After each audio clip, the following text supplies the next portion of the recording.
जय श्री कृष्ण दोस्तों, आपका स्वागत है अपने चैनल के टीवी स्टोरी में। आज हम लेकर आए हैं एक गरीब ब्राह्मण की कहानी। अगर आपको यह कहानी अच्छी लगे तो कृपया वीडियो को लाइक करें, चैनल को सब्सक्राइब करें और बेल आइकन को जरूर दबाएं। तो चलिए कहानी की तरफ बढ़ते हैं। गंगा के किनारे बसा था एक छोटा सा गांव, जहां हरी भरी फसलें लहराती थी और मिट्टी की खुशबू सबको अपनी ओर खींचती थी। उसी गांव में रहता था एक गरीब ब्राह्मण जरावीर, अपनी पत्नी और 2 बच्चों के साथ। जरावीर के पूर्वज कभी बड़े विद्वान हुआ करते थे। राजा के दरबार में उनकी बहुत इज्जत थी, लेकिन अब हालात बदल चुके थे। जरावीर के पास न कोई संपत्ति थी, न कोई खेतीबाड़ी, बस एक पुरानी झोपड़ी थी और एक टूटी फूटी चौकी, जिस पर बैठकर वह पूजा पाठ किया करता था। वह रोज सुबह गांव के मंदिर में पूजा करता और वहां आने वाले लोगों को शास्त्रों का ज्ञान देता, पर इससे उसे कुछ खास नहीं मिलता था। कभी कभी कोई भक्त उसे थोड़ा अनाज दे देता, तो कभी मंदिर में बचा हुआ प्रसाद ही उसके परिवार के खाने का सहारा बनता। कई बार ऐसा भी हुआ कि जरावीर को भूखे पेट ही सोना पड़ा, लेकिन उसने कभी किसी से मदद नहीं मांगी। उसे अपने भाग्य पर पूरा भरोसा था। गांव में लोग उसे सम्मान तो देते थे, लेकिन कोई भी उसकी मदद के लिए आगे नहीं आता था। गांव के अमीर लोग दिखावे के लिए मंदिर में दान तो करते, लेकिन किसी गरीब ब्राह्मण की मदद करना उन्हें ठीक नहीं लगता। जरावीर की पत्नी सुजाता अक्सर उससे कहती कि वे किसी दूसरे गांव जाकर कोई काम करें, ताकि बच्चों के भविष्य के लिए कुछ कर सकें।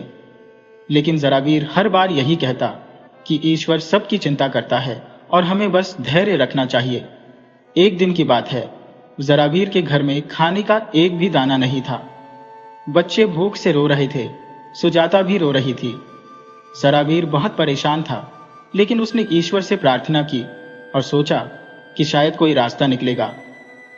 अगले दिन सुबह वह गांव के सेठ धनी प्रसाद के पास पहुंचा, जिसने हाल ही में अपनी नई हवेली बनवाई थी और गांव के सबसे अमीर आदमी के रूप में जाना जाता था। सेठ धनी प्रसाद के पास पहुंचकर जरावीर ने हाथ जोड़कर कहा, सेठ जी, मैं आपके पास किसी भी उम्मीद से नहीं आया हूं। मैं बस इतना चाहता हूं कि यदि आपके पास कोई छोटा मोटा काम हो तो मैं उसे करके अपने बच्चों के लिए खाना जुटा सकूं। सेठ ने उसे ऊपर से नीचे तक देखा और हंसते हुए कहा, ब्राह्मण, और काम? तुम्हारा काम तो बस मंत्र पढ़ना है। तुम्हें मेहनत मजदूरी करने की क्या जरूरत? जरावीर ने शांति से जवाब दिया, धर्म से बड़ा कोई काम नहीं होता। यदि कोई मेहनत से अपने परिवार का पेट भरना चाहता है तो इसमें अपमान की कोई बात नहीं। सेठ ने थोड़ी देर सोचा और फिर कहा, ठीक है, अगर तुम काम करना ही चाहते हो तो जाओ और मेरे गोदाम की सफाई करो। जरावीर को यह सुनकर दुख हुआ, लेकिन उसने अपनी स्थिति को समझते हुए हाँ कर दी। वह पूरे दिन मेहनत करता रहा, धूल और गंदगी से भरे गोदाम को साफ करता रहा। शाम को जब उसने अपना काम पूरा कर लिया तो वह सेठ के पास पहुंचा। सेठ ने एक थैली उसकी ओर फेंकी और हंसते हुए कहा, ले ब्राह्मण, ये तेरी मेहनत की कमाई। जरावीर ने थैली खोली, उसमें सिर्फ मुट्ठी भर सिक्के थे।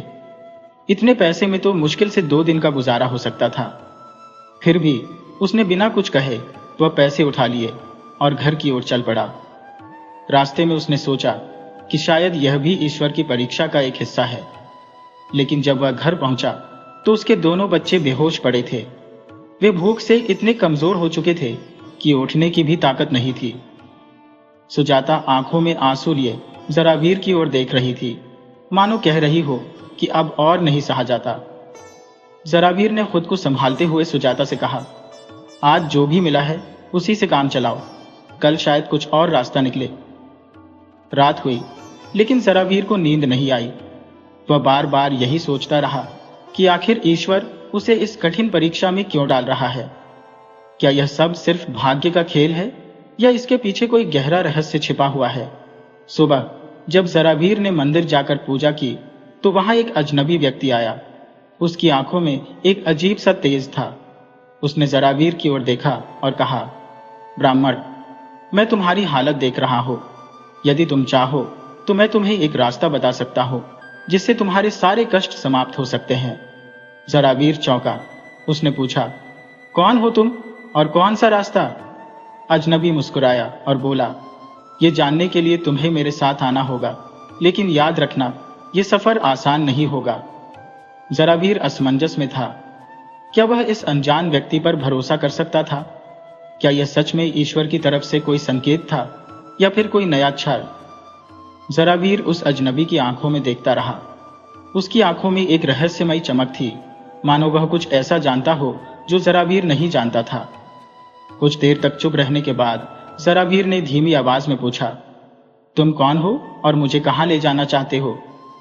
अजनबी मुस्कुराया और बोला, मेरा नाम रुद्रानंद है।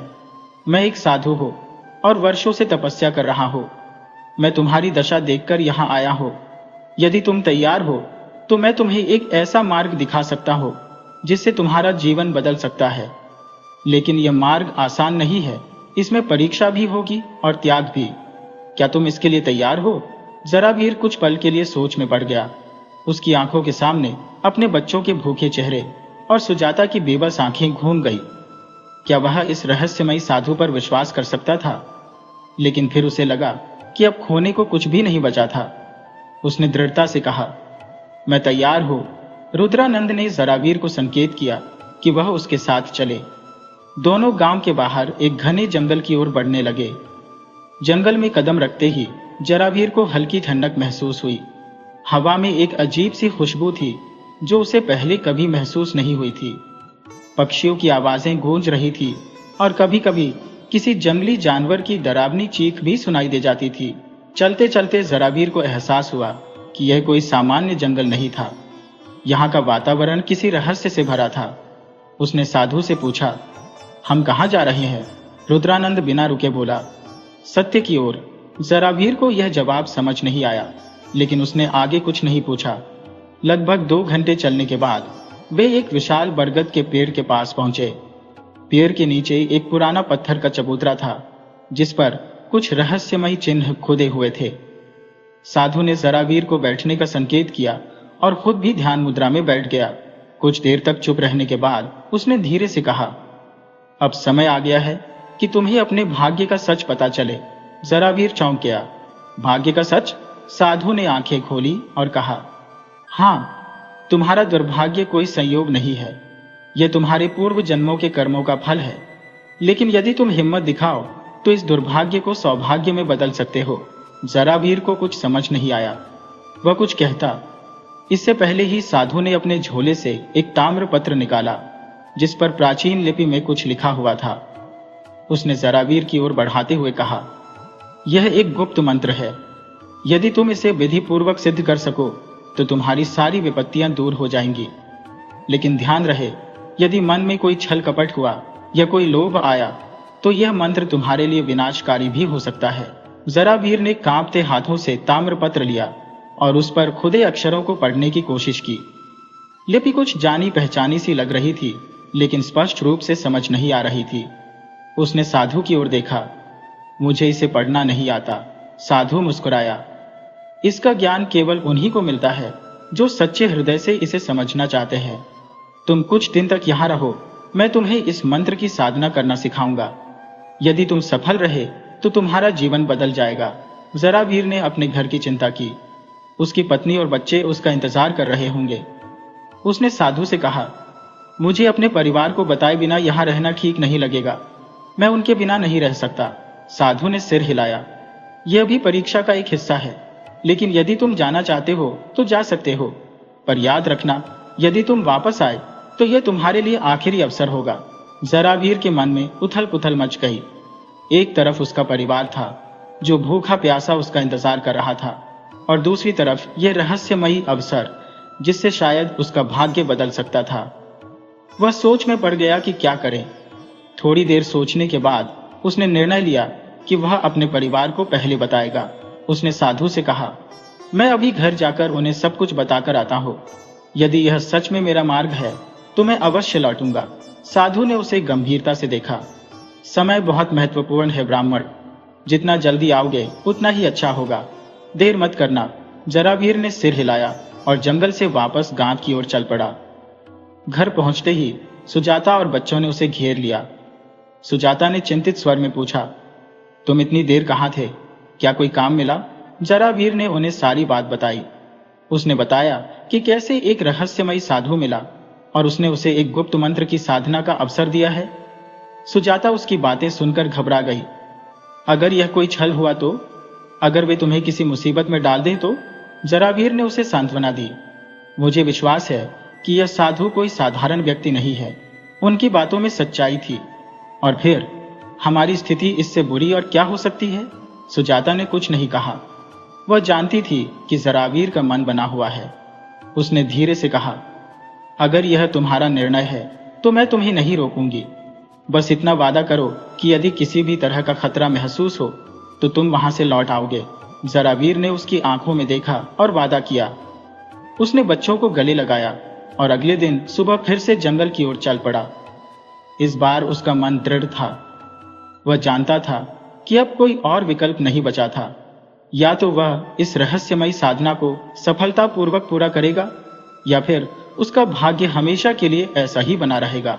जंगल में पहुंचते ही उसने देखा कि साधु उसकी प्रतीक्षा कर रहा था। उसके चेहरे पर हल्की मुस्कान थी, मानो वह जानता था कि जरावीर वापस आएगा। साधु ने बिना कुछ कहे संकेत किया कि वह उसके पास बैठे। जरावीर ने अपनी आंखें बंद की और साधु के बताए अनुसार मंत्र का उच्चारण करने लगा। धीरे धीरे उसे एक अनोखी अनुभूति होने लगी। चारों ओर की आवाजें धीरे धीरे गायब होने लगी और वह किसी अलग ही दुनिया में खोने लगा। उसे नहीं पता था कि आगे क्या होने वाला है, लेकिन इतना जरूर समझ गया था कि अब उसका जीवन पहले जैसा नहीं रहेगा। जरावीर की आंखें बंद थी। उसके कानों में केवल साधु रुद्रानंद के स्वर गूंज रहे थे, जो उसे मंत्र का उच्चारण करने के लिए कह रहे थे। मंत्र अजीब था। उसमें एक लय थी, एक शक्ति थी। जैसे जैसे वह मंत्र दोहराता गया, उसे लगने लगा कि वह एक अलग ही दुनिया में प्रवेश कर रहा है। उसकी आंखों के सामने रंग बिरंगे प्रकाश फैलने लगे, शरीर हल्का महसूस होने लगा और मन धीरे धीरे शून्य की ओर बढ़ने लगा। यह अनुभूति नई थी, अद्भुत थी, लेकिन डरावनी भी थी। अचानक ही उसके भीतर एक झटका महसूस हुआ और उसकी चेतना लौट आई। उसने आंखें खोली तो देखा कि साधु उसे स्थिर दृष्टि से देख रहा था। तुम अभी पूरी तरह तैयार नहीं हुए हो, साधु ने गंभीर स्वर में कहा। तुम्हारे मन में अभी भी भय है, संशय है। जब तक तुम पूरी तरह से समर्पण नहीं करोगे, तब तक इस मंत्र की शक्ति को नहीं समझ पाओगे। जरावीर ने गहरी सांस ली। उसे समझ में आ रहा था कि यह साधना साधारण नहीं थी। यह केवल शब्दों का उच्चारण नहीं था, बल्कि एक गहरी यात्रा थी जो उसे अपनी आत्मा के भीतर ले जा रही थी। उसने साधु से पूछा, मैं कैसे पूरी तरह तैयार हो सकता हूं? साधु ने उत्तर दिया, तुम्हें अपने भीतर की कमजोरियों को पहचानना होगा। जब तक तुम अपने भय, लोभ और अज्ञान से मुक्त नहीं होते, तब तक इस साधना का कोई अर्थ नहीं होगा। इस जंगल में एक गुफा है, वहां जाओ और 3 दिन तक ध्यान करो, बिना खाए पिए, बिना किसी भय के। यदि तुम सफल रहे तो तुम्हारा मन निर्मल हो जाएगा और तुम इस मंत्र की शक्ति को धारण करने के योग्य बन जाओगे। जरावीर को यह सुनकर झिझक हुई। बिना खाए पिए 3 दिन गुफा में रहना, क्या वह यह कर पाएगा? लेकिन फिर उसे अपने बच्चों के भूखे चेहरे याद आ गए। यदि वह सफल हुआ तो उसका परिवार इस भयानक गरीबी से मुक्त हो सकता था। उसने दृढ़ संकल्प लिया और साधु के निर्देशों के अनुसार गुफा की ओर बढ़ चला। गुफा अंधेरी और ठंडी थी। अंदर घुसते ही उसे एक अजीब सी गंध महसूस हुई, जैसे कोई प्राचीन रहस्य यहां दफन हो। उसने एक कोने में बैठकर ध्यान लगाने की कोशिश की, लेकिन मन भटकने लगा। भूख और प्यास उसे सताने लगी। पहले दिन तक तो वह सहन कर गया, लेकिन दूसरे दिन उसका शरीर कमजोर होने लगा, सिर घूमने लगा, आंखों के सामने अंधेरा छाने लगा। लेकिन उसने हिम्मत नहीं हारी। वह बार बार मंत्र का जाप करता रहा, खुद को यह याद दिलाता रहा कि यह केवल परीक्षा है। दूसरी रात जब वह ध्यान में था, तभी उसे लगा कि कोई उसके पास है। उसने आंखें खोली तो देखा कि गुफा में एक परछाई थी। वह धीरे धीरे उसके करीब आ रही थी। जरावीर का दिल तेजी से धड़कने लगा। ये कौन था? कोई जानवर? कोई आत्मा? उसने साहस जुटाकर पूछा, कौन हो तुम? परछाई रुकी और धीरे धीरे स्पष्ट होने लगी। अब जरावीर देख सकता था कि यह एक बूढ़ा आदमी था, जिसके कपड़े फटे हुए थे, आंखों में एक अजीब चमक थी। बूढ़े ने मुस्कुराते हुए कहा, मैं इस गुफा का रक्षक हूँ, बहुत सालों से यहाँ हो। लेकिन तुम कौन हो और यहाँ क्यों आए हो? जरावीर ने सारी बात बता दी। बूढ़ा ध्यान से सुनता रहा। फिर उसने कहा, यह साधना आसान नहीं है, लेकिन यदि तुमने यहाँ 3 दिन पूरे कर लिए तो तुम्हें एक अद्भुत ज्ञान मिलेगा। पर ध्यान रखना, तुम्हारे मन में कोई लोभ ना आए। तीसरे दिन जरावीर का शरीर और भी कमजोर हो गया, लेकिन उसका मन अब दृढ़ था। वह मंत्र का जाप करता रहा, बिना डरे, बिना किसी लालच के। जैसे ही तीसरा दिन पूरा हुआ, गुफा में एक रोशनी फैल गई। जरावीर को महसूस हुआ कि उसका मन पूरी तरह शांत हो गया है। अब उसे किसी चीज का भय नहीं था, न ही किसी चीज की लालसा। वह जैसे एक नए इंसान में बदल गया था। गुफा से बाहर निकलते ही उसने देखा कि साधु रुद्रानंद उसकी प्रतीक्षा कर रहे थे। उन्होंने जरावीर को ध्यान से देखा और फिर मुस्कुराए। अब तुम तैयार हो, अब तुम्हें वह ज्ञान मिलेगा जिसकी तलाश में तुम यहां आए हो। जरावीर को लगा कि अब वह किसी भी परीक्षा के लिए तैयार है, लेकिन उसे यह नहीं पता था कि असली परीक्षा अभी बाकी थी। जरावीर का मन अब पूरी तरह शांत था। जब वह साधु रुद्रानंद के पास वापस पहुंचा तो उसके भीतर का भय, लालच और संशय कहीं गायब हो चुका था। उसकी आंखों में एक नई चमक थी, मानो उसने किसी अनकहे रहस्य को समझ लिया हो। साधु ने उसकी ओर देखा और मुस्कुराए। अब तुम्हारे लिए अंतिम परीक्षा है। यह साधना केवल मन को शुद्ध करने के लिए नहीं थी, बल्कि तुम्हें इस संसार के गहरे रहस्यों को समझने के लिए तैयार करने का एक माध्यम थी। अब तुम्हें अग्नि परीक्षा देनी होगी। जरावीर ने सिर झुका लिया। अब वह किसी भी परीक्षा के लिए तैयार था। साधु ने उसे जंगल के बीचों बीच एक स्थान पर ले जाकर रुकने का इशारा किया। वहां एक विशाल हवन कुंड तैयार किया गया था। चारों ओर घना जंगल था। हवा में एक रहस्यमयी सुगंध तैर रही थी। चारों ओर मंत्रों की गूंज होने लगी, जैसे स्वयं ब्रह्मांड जरावीर की परीक्षा का साक्षी बन रहा हो। साधु ने अग्नि जलाकर कहा, तुम्हें इस अग्नि से पार जाना होगा। यह केवल प्रतीकात्मक अग्नि नहीं है, यह तुम्हारे भीतर की समस्त कमजोरियों को जलाने वाली अग्नि है। यदि तुम्हारा मन अब भी किसी भी प्रकार की मोह माया से बंधा हुआ है तो यह अग्नि तुम्हें नष्ट कर देगी। लेकिन यदि तुम वास्तव में निर्मल हो चुके हो तो यह अग्नि तुम्हें आशीर्वाद देकर छोड़ देगी। जरावीर के शरीर में सिहरन दौड़ गई, लेकिन उसने एक पल को भी संकोच नहीं किया। उसने मन ही मन अपने इष्ट देव का स्मरण किया और बिना किसी भय के आग की ओर कदम बढ़ा दिया। जैसे ही वह जलती हुई अग्नि के समीप पहुंचा, हवा तेज हो गई।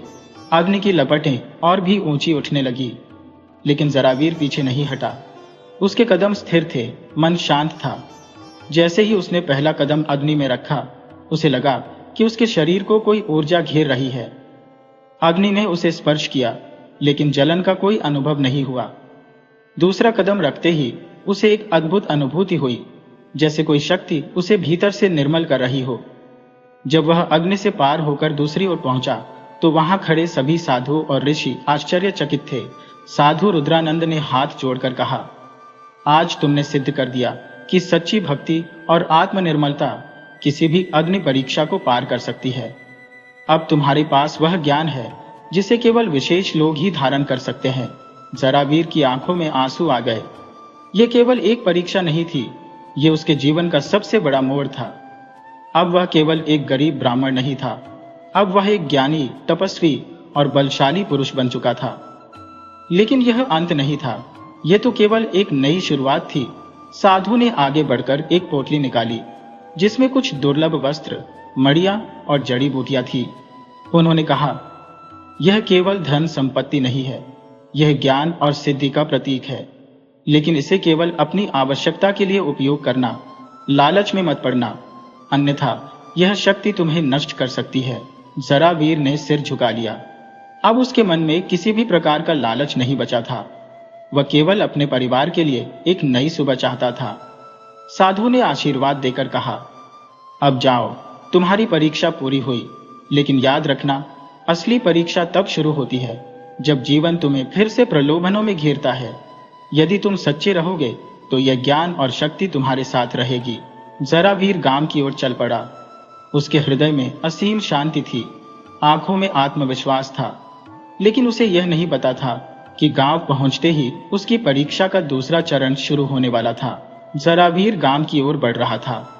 उसके मन में एक नई ऊर्जा थी, उसकी आत्मा निर्मल हो चुकी थी। लेकिन वह यह नहीं जानता था कि आगे जो होने वाला है वह उसकी सबसे कठिन परीक्षा होगी। जब वह अपने गांव पहुंचा तो सूरज डूबने को था।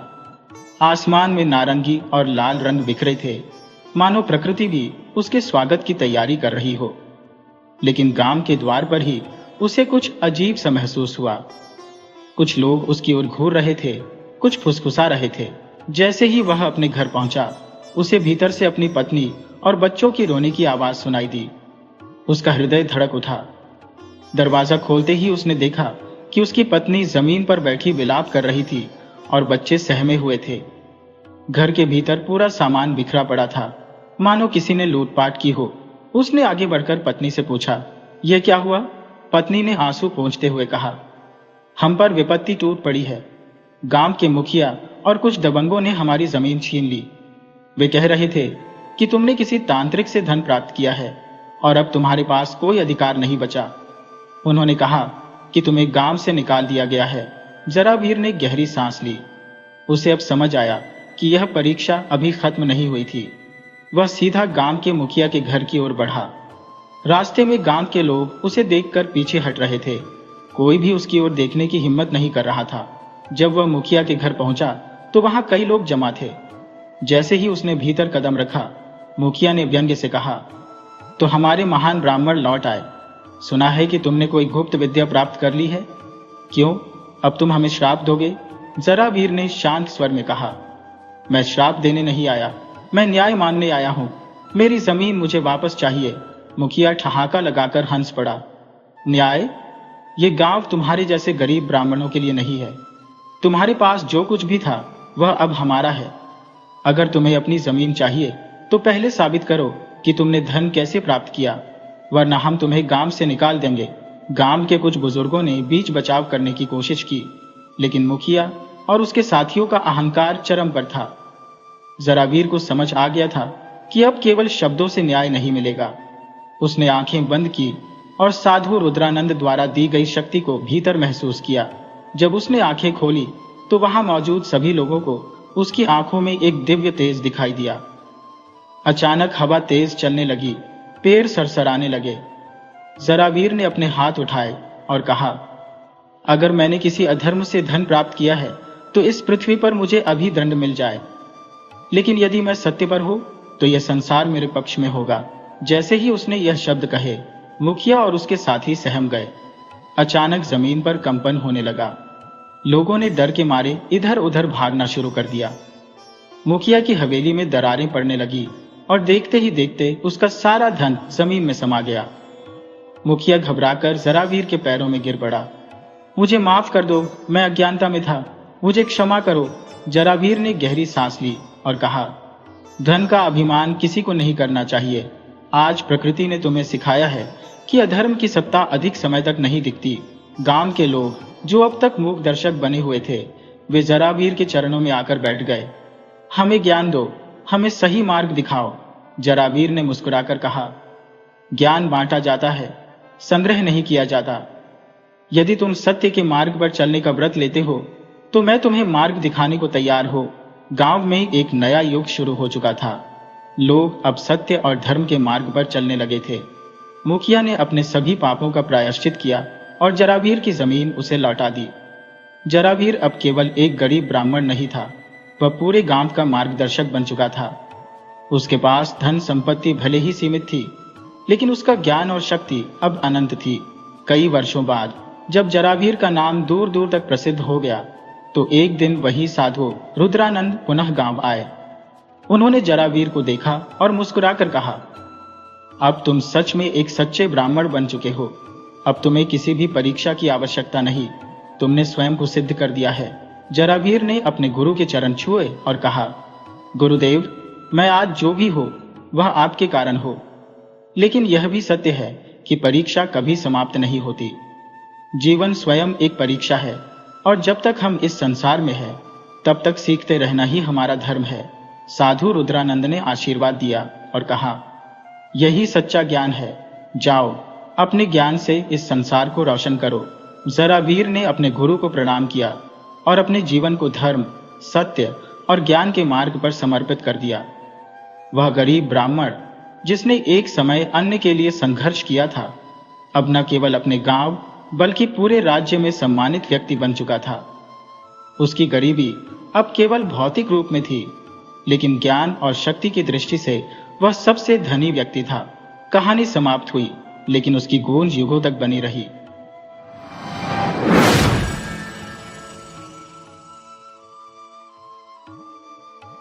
स्वागत है आपका के टीवी स्टोरी चैनल पर। यहाँ आपको नई नई और दिलचस्प कहानियां मिलती है। अगर आप पहली बार इस चैनल पर आए हैं तो चैनल को सब्सक्राइब कर लीजिए और वीडियो अच्छी लगे तो कमेंट और लाइक करना बिल्कुल मत भूलिए। दोस्तों, हर एक कहानी हमें जीवन में कुछ न कुछ सिखाती है। कई बार इंसान हालातों की रेत में ऐसा फंसता है कि उसे कुछ भी दिखाई नहीं देता। उसकी मेहनत भी बेकार हो जाती है और उसकी बुद्धि भी कोई हल नहीं ढूंढ पाती। यहाँ तक कि उसकी सुंदरता और अच्छी बोलचाल भी सिर्फ दिखावा लगने लगती है।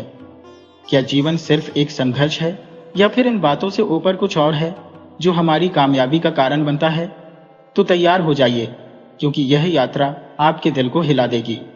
वो एक ऐसा दिन था जब रेत तंदूर की तरह तप रही थी और लू के थपेड़े हर किसी को झुलसा रहे थे। इस तपती दोपहर में 3 दोस्त धूल भरे चेहरों के साथ धीरे धीरे किसी शहर की तरफ जा रहे थे। उनके कदम भारी थे, लेकिन उनके दिल में भविष्य के सपने थे जिससे उनका हौसला बरकरार था। चलते चलते अचानक उन्होंने दूर एक खस्ता हाल इंसान को देखा जो उन्हें एक परछाई की तरह नजर आ रहा था। उन्होंने हैरानी से सोचा कि इस चिलचिलाती धूप में यह अकेला और बदहाल आदमी कौन हो सकता है। उनमें से एक ने कहा, वह कौन होगा? और फिर तीनों एक दूसरे की तरफ देखने लगे। तीनों दोस्त उस आदमी की तरफ चल दिए। इधर वह दुखी आदमी जिसका नाम वीरेंद्र था, अपना जीवन बचाने की कोशिश कर रहा था। उसके सभी साथी और नजदीकी दोस्त मौत के घाट उतारे जा चुके थे। वह जख्मी हालत में इस तपते रेगिस्तान को पार करने की कोशिश कर रहा था। अब उसे लगा कि जैसे उसकी आखिरी सांसें चल रही है। उसने सिर उठाकर चारों तरफ देखा। उसे कभी न खत्म होने वाला रास्ता दिखाई दे रहा था। अचानक उसे थोड़ी दूर एक पुराना सा पेड़ नजर आया। उसने अपनी बची कुची ताकत लगाई और जख्मी हालत में उस पेड़ के नीचे जा पहुंचा। पेड़ की छांव में वह गिर गया और आंखें बंद कर ली। वीरेंद्र अब अपने आप से सवाल कर रहा था, यह मेरे साथ क्या हुआ? क्या कोई अपना इतना अत्याचारी हो सकता है? उसने मेरे साथ ऐसा क्यों किया? और फिर उसने कुछ आवाजें सुनी।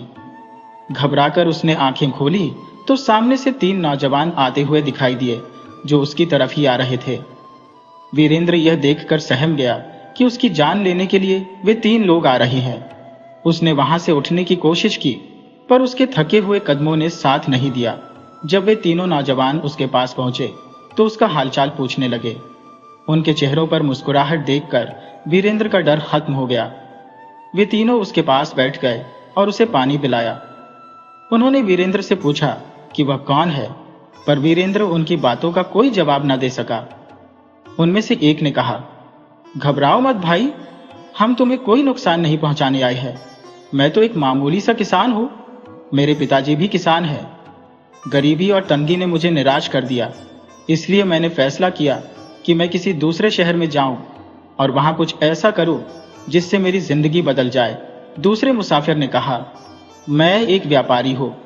मैंने अपनी मेहनत और अक्लमंदी से व्यापार में सफलता हासिल की और बहुत पैसा कमाया, लेकिन मेरी एक कमजोरी है कि मैं दूसरों पर बहुत जल्दी विश्वास कर लेता हूं। इसी आदत के कारण मुझे व्यापार में धोखा मिला और मेरा सब कुछ लुट गया। जो भी मैंने इतने सालों की मेहनत से कमाया था, वह सब एक पल में खत्म हो गया। मैं अपनी किस्मत आजमाने के लिए अपने दोस्तों के साथ निकला हूं। तीसरे मुसाफिर ने दुख भरे लहजे में कहा, मैं एक अमीर और इज्जतदार घराने से हूं। मेरा पालन पोषण बहुत अच्छे घर में हुआ, लेकिन एक दिन मुझ पर ऐसा इल्जाम लगाया गया जिसके बारे में मैंने सोचा भी नहीं था। मेरे पिताजी को मेरी बेगुनाही का विश्वास नहीं हुआ और उन्होंने मुझे घर से निकाल दिया। आज मैं बेघर और बेसहारा होकर दर दर की ठोकरें खा रहा हूं। जब तीनों ने अपनी बातें खत्म की तो उन्होंने वीरेंद्र से पूछा कि वह अपने बारे में बताए। वीरेंद्र बोला, मैं तो सिर्फ उस परमात्मा पर विश्वास रखने वाला एक मामूली सा आदमी हूं। इसके अलावा मेरा किसी और से कोई संबंध नहीं। वे तीनों दोस्त वीरेंद्र की बातें सुनकर सोच में पड़ गए। एक ने कहा, आपकी बातों से लगता है कि आप कोई आम इंसान नहीं है। आपकी बातों में बहुत गहराई है। आप हम पर भरोसा कीजिए और बताइए कि आप असल में कौन है।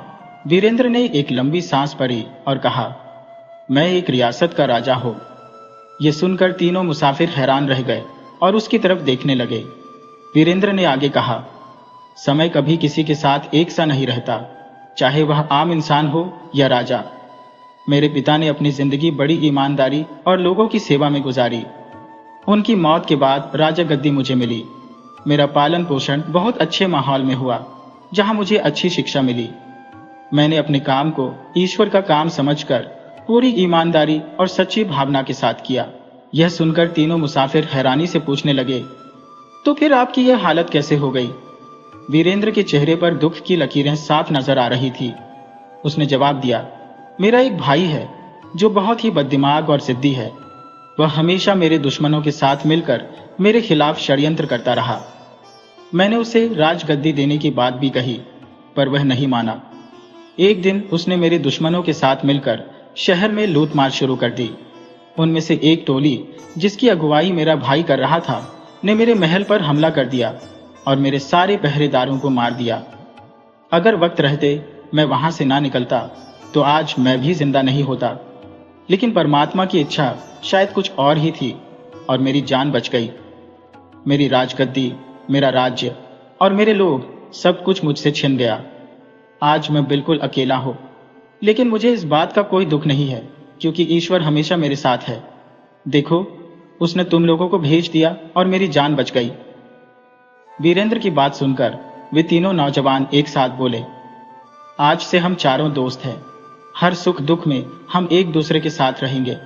और फिर कुछ देर आराम करने के बाद वे चारों अपने आगे के सफर पर रवाना हो गए। चलते चलते वे आपस में बातें कर रहे थे कि जिंदगी कैसे गुजारी जा सकती है। हर कोई अपने अनुभव के आधार पर अपनी राय दे रहा था। सबसे पहले किसान का बेटा बोला, मेरी राय में जिंदगी में सफलता मेहनत करने से ही मिलती है। इसलिए इंसान को हर हालत में मेहनत जारी रखनी चाहिए। जीवन में कैसी भी परिस्थितियां हों, उसे मेहनत से नहीं डरना चाहिए। तभी व्यापारी के बेटे ने इस बात पर आपत्ति की और कहा, मैं इस बात को नहीं मानता। मेरे विचार में मेहनत का कोई फायदा नहीं, जब तक उसके साथ अक्लमंदी ना हो, क्योंकि बिना अक्लमंदी के मेहनत करने से सिर्फ समय खराब होता है।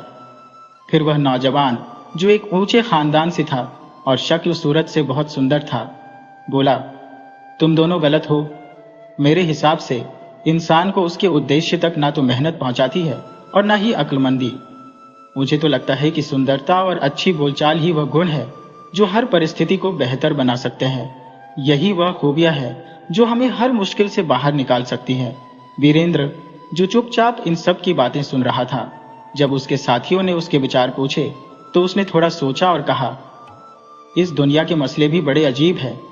कई बार ना तो मेहनत का फायदा होता है, ना अक्लमंदी का, ना सुंदरता काम आती है और ना ही अच्छी बोलचाल। मेरी जिंदगी के अनुभव ने मुझे सिखाया है कि इंसान की किस्मत परमात्मा के हाथ में है।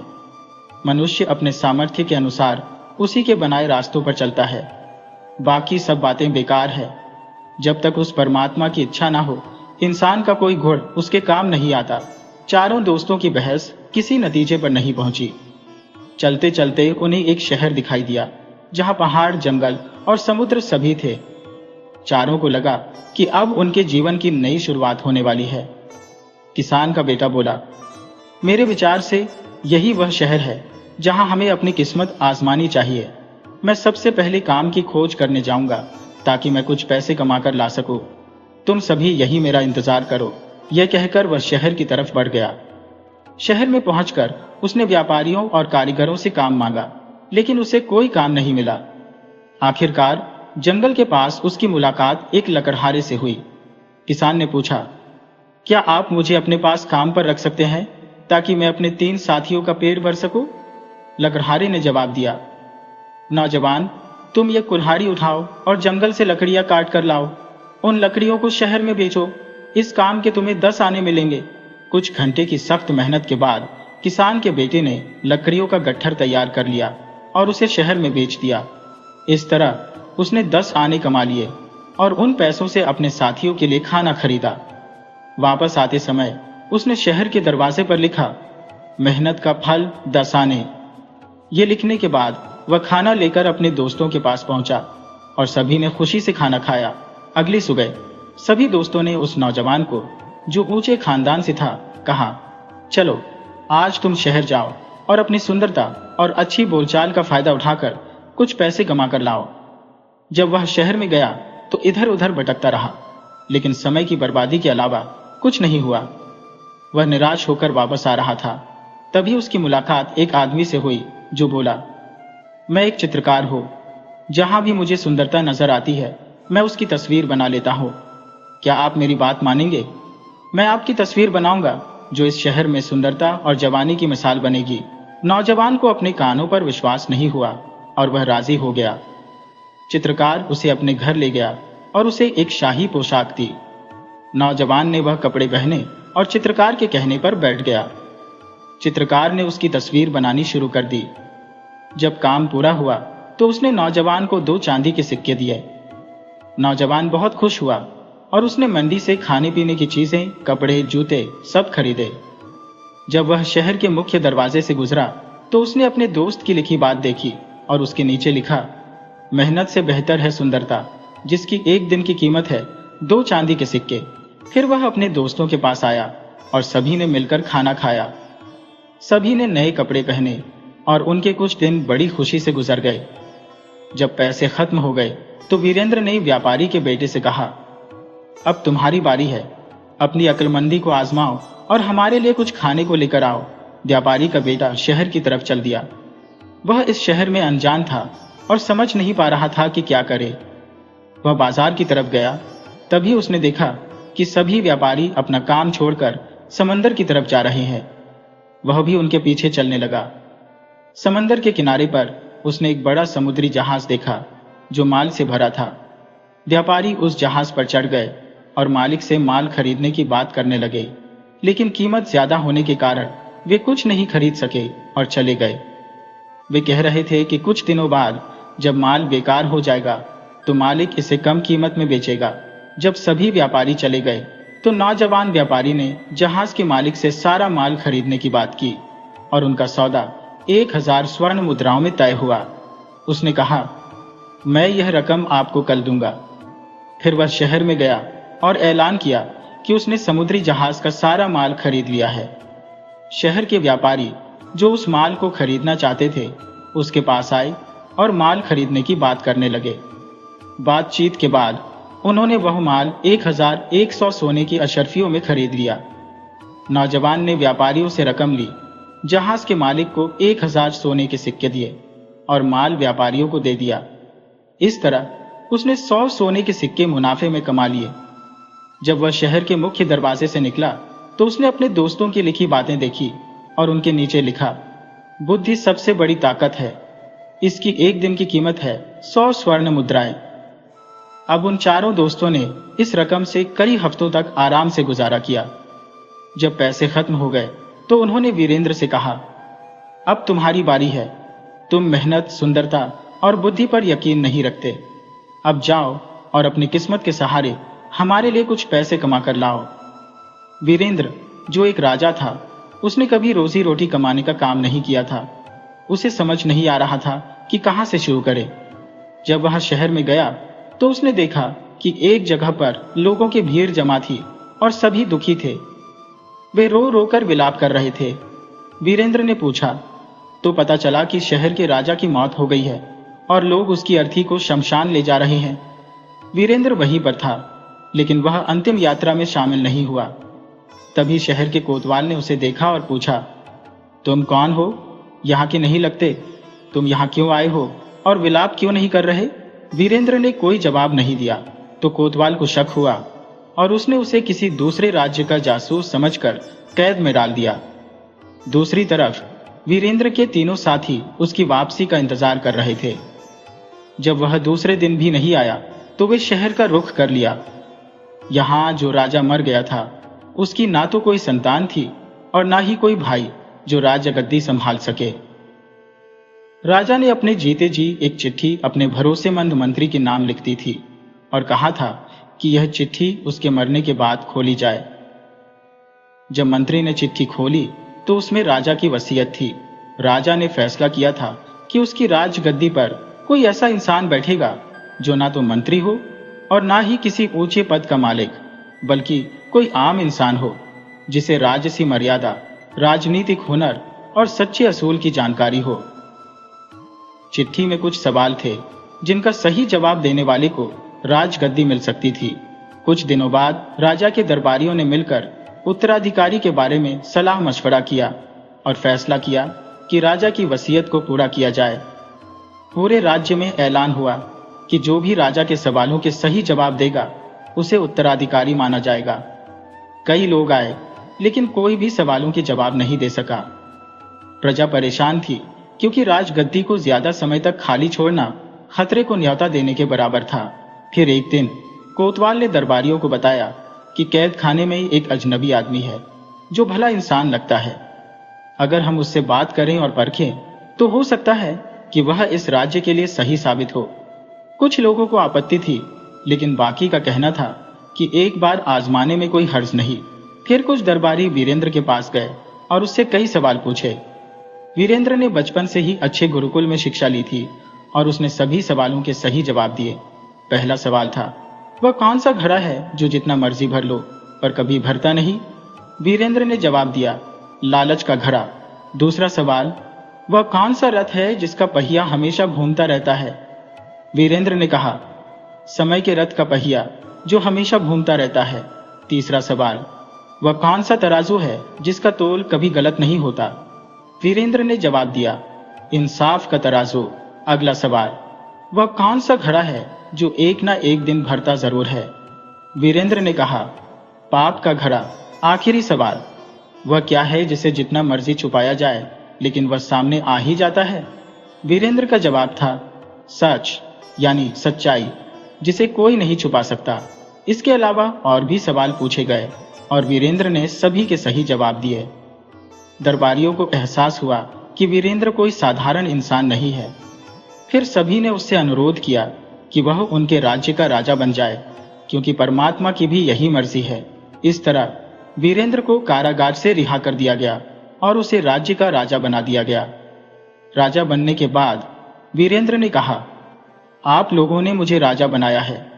अब यह मेरी जिम्मेवारी है कि मैं पूरी ईमानदारी और इंसाफ के साथ इस राज्य की समस्याओं को दूर करूं, ताकि मैं उस परमात्मा के दरबार में भी सफल हो सकूं। फिर वीरेंद्र को शाही पोशाक पहनाकर एक हाथी पर बिठा दिया गया।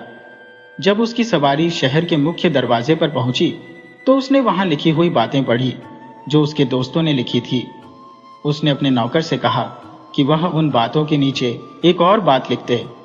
मेहनत, अक्लमंदी, सुंदरता, ये सभी गुण इंसान में परमात्मा की इच्छा से आते हैं और उसी की मर्जी से सब कुछ चलता है। दूसरी तरफ वीरेंद्र के दोस्त उसकी खोज में इधर उधर घूम रहे थे। जब वे शहर के बाजार में पहुंचे तो उन्होंने हाथी पर बैठे सुंदर नौजवान को देखा और हैरान रह गए जब उन्हें पता चला कि यह उनका दोस्त वीरेंद्र है। उन्होंने लोगों से पूछा तो पता चला कि यह नए राजा है जिन्हें दरबारियों ने चुना है, क्योंकि पुराने राजा का कोई वारिस नहीं था। यह सुनकर वे तीनों दोस्त भीड़ में शामिल हो गए और दिल से अपने दोस्त राजा के लिए नारे लगाने लगे।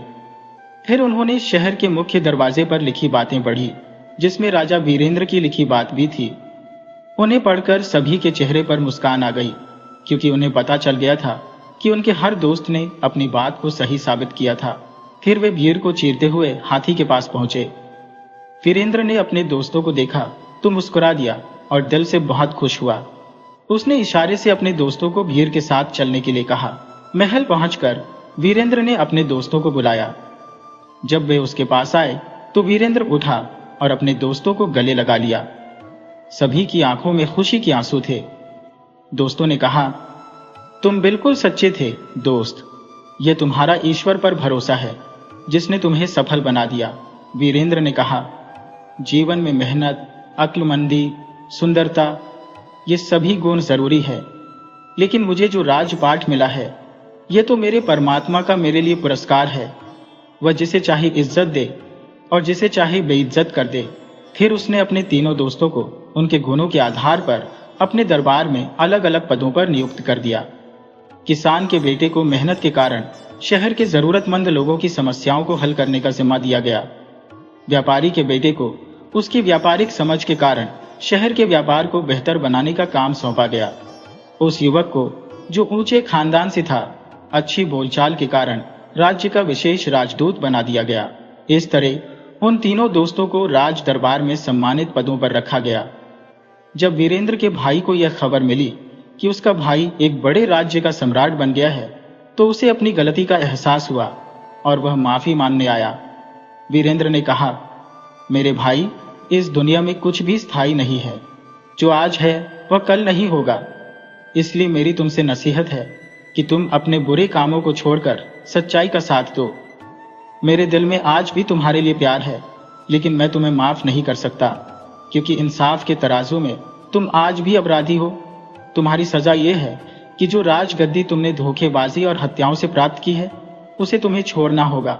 इस तरह वीरेंद्र ने अपने न्याय और परमात्मा पर विश्वास से अपनी जिंदगी को सफल बना लिया। तो दोस्तों, यह कहानी हमें सिखाती है कि मेहनत, बुद्धिमानी, सुंदरता, ये सब मंजिल तक पहुंचने के साधन है, लेकिन असली मंजिल तभी मिलती है जब मनुष्य ईश्वर की इच्छा को मानता है। वीरेंद्र के जख्म और उसके तीनों दोस्तों की तलाश इस बात का प्रमाण है कि अगर मनुष्य ईश्वर पर विश्वास रखे तो उसकी किस्मत ईश्वर की इच्छा से बदल सकती है। मनुष्य में मेहनत, बुद्धिमानी, अच्छी बोलचाल, सुंदरता, ये सब गुण होने चाहिए, लेकिन ये सभी गुण उस समय बेईमानी हो जाते हैं जब ईश्वर की इच्छा इसके साथ ना हो। सफलता उन्हीं को मिलती है जो मेहनत को सच्चाई के साथ जोड़ते हैं, अपनी बुद्धि को इंसाफ के लिए इस्तेमाल करते हैं और अपनी सुंदरता और अच्छे बोलचाल को लोगों की भलाई के लिए प्रयोग करते हैं। मनुष्य का हर गुण अपने असली उद्देश्य तक तभी पहुंचता है जब ईश्वर की इच्छा और न्याय उसके साथ हो।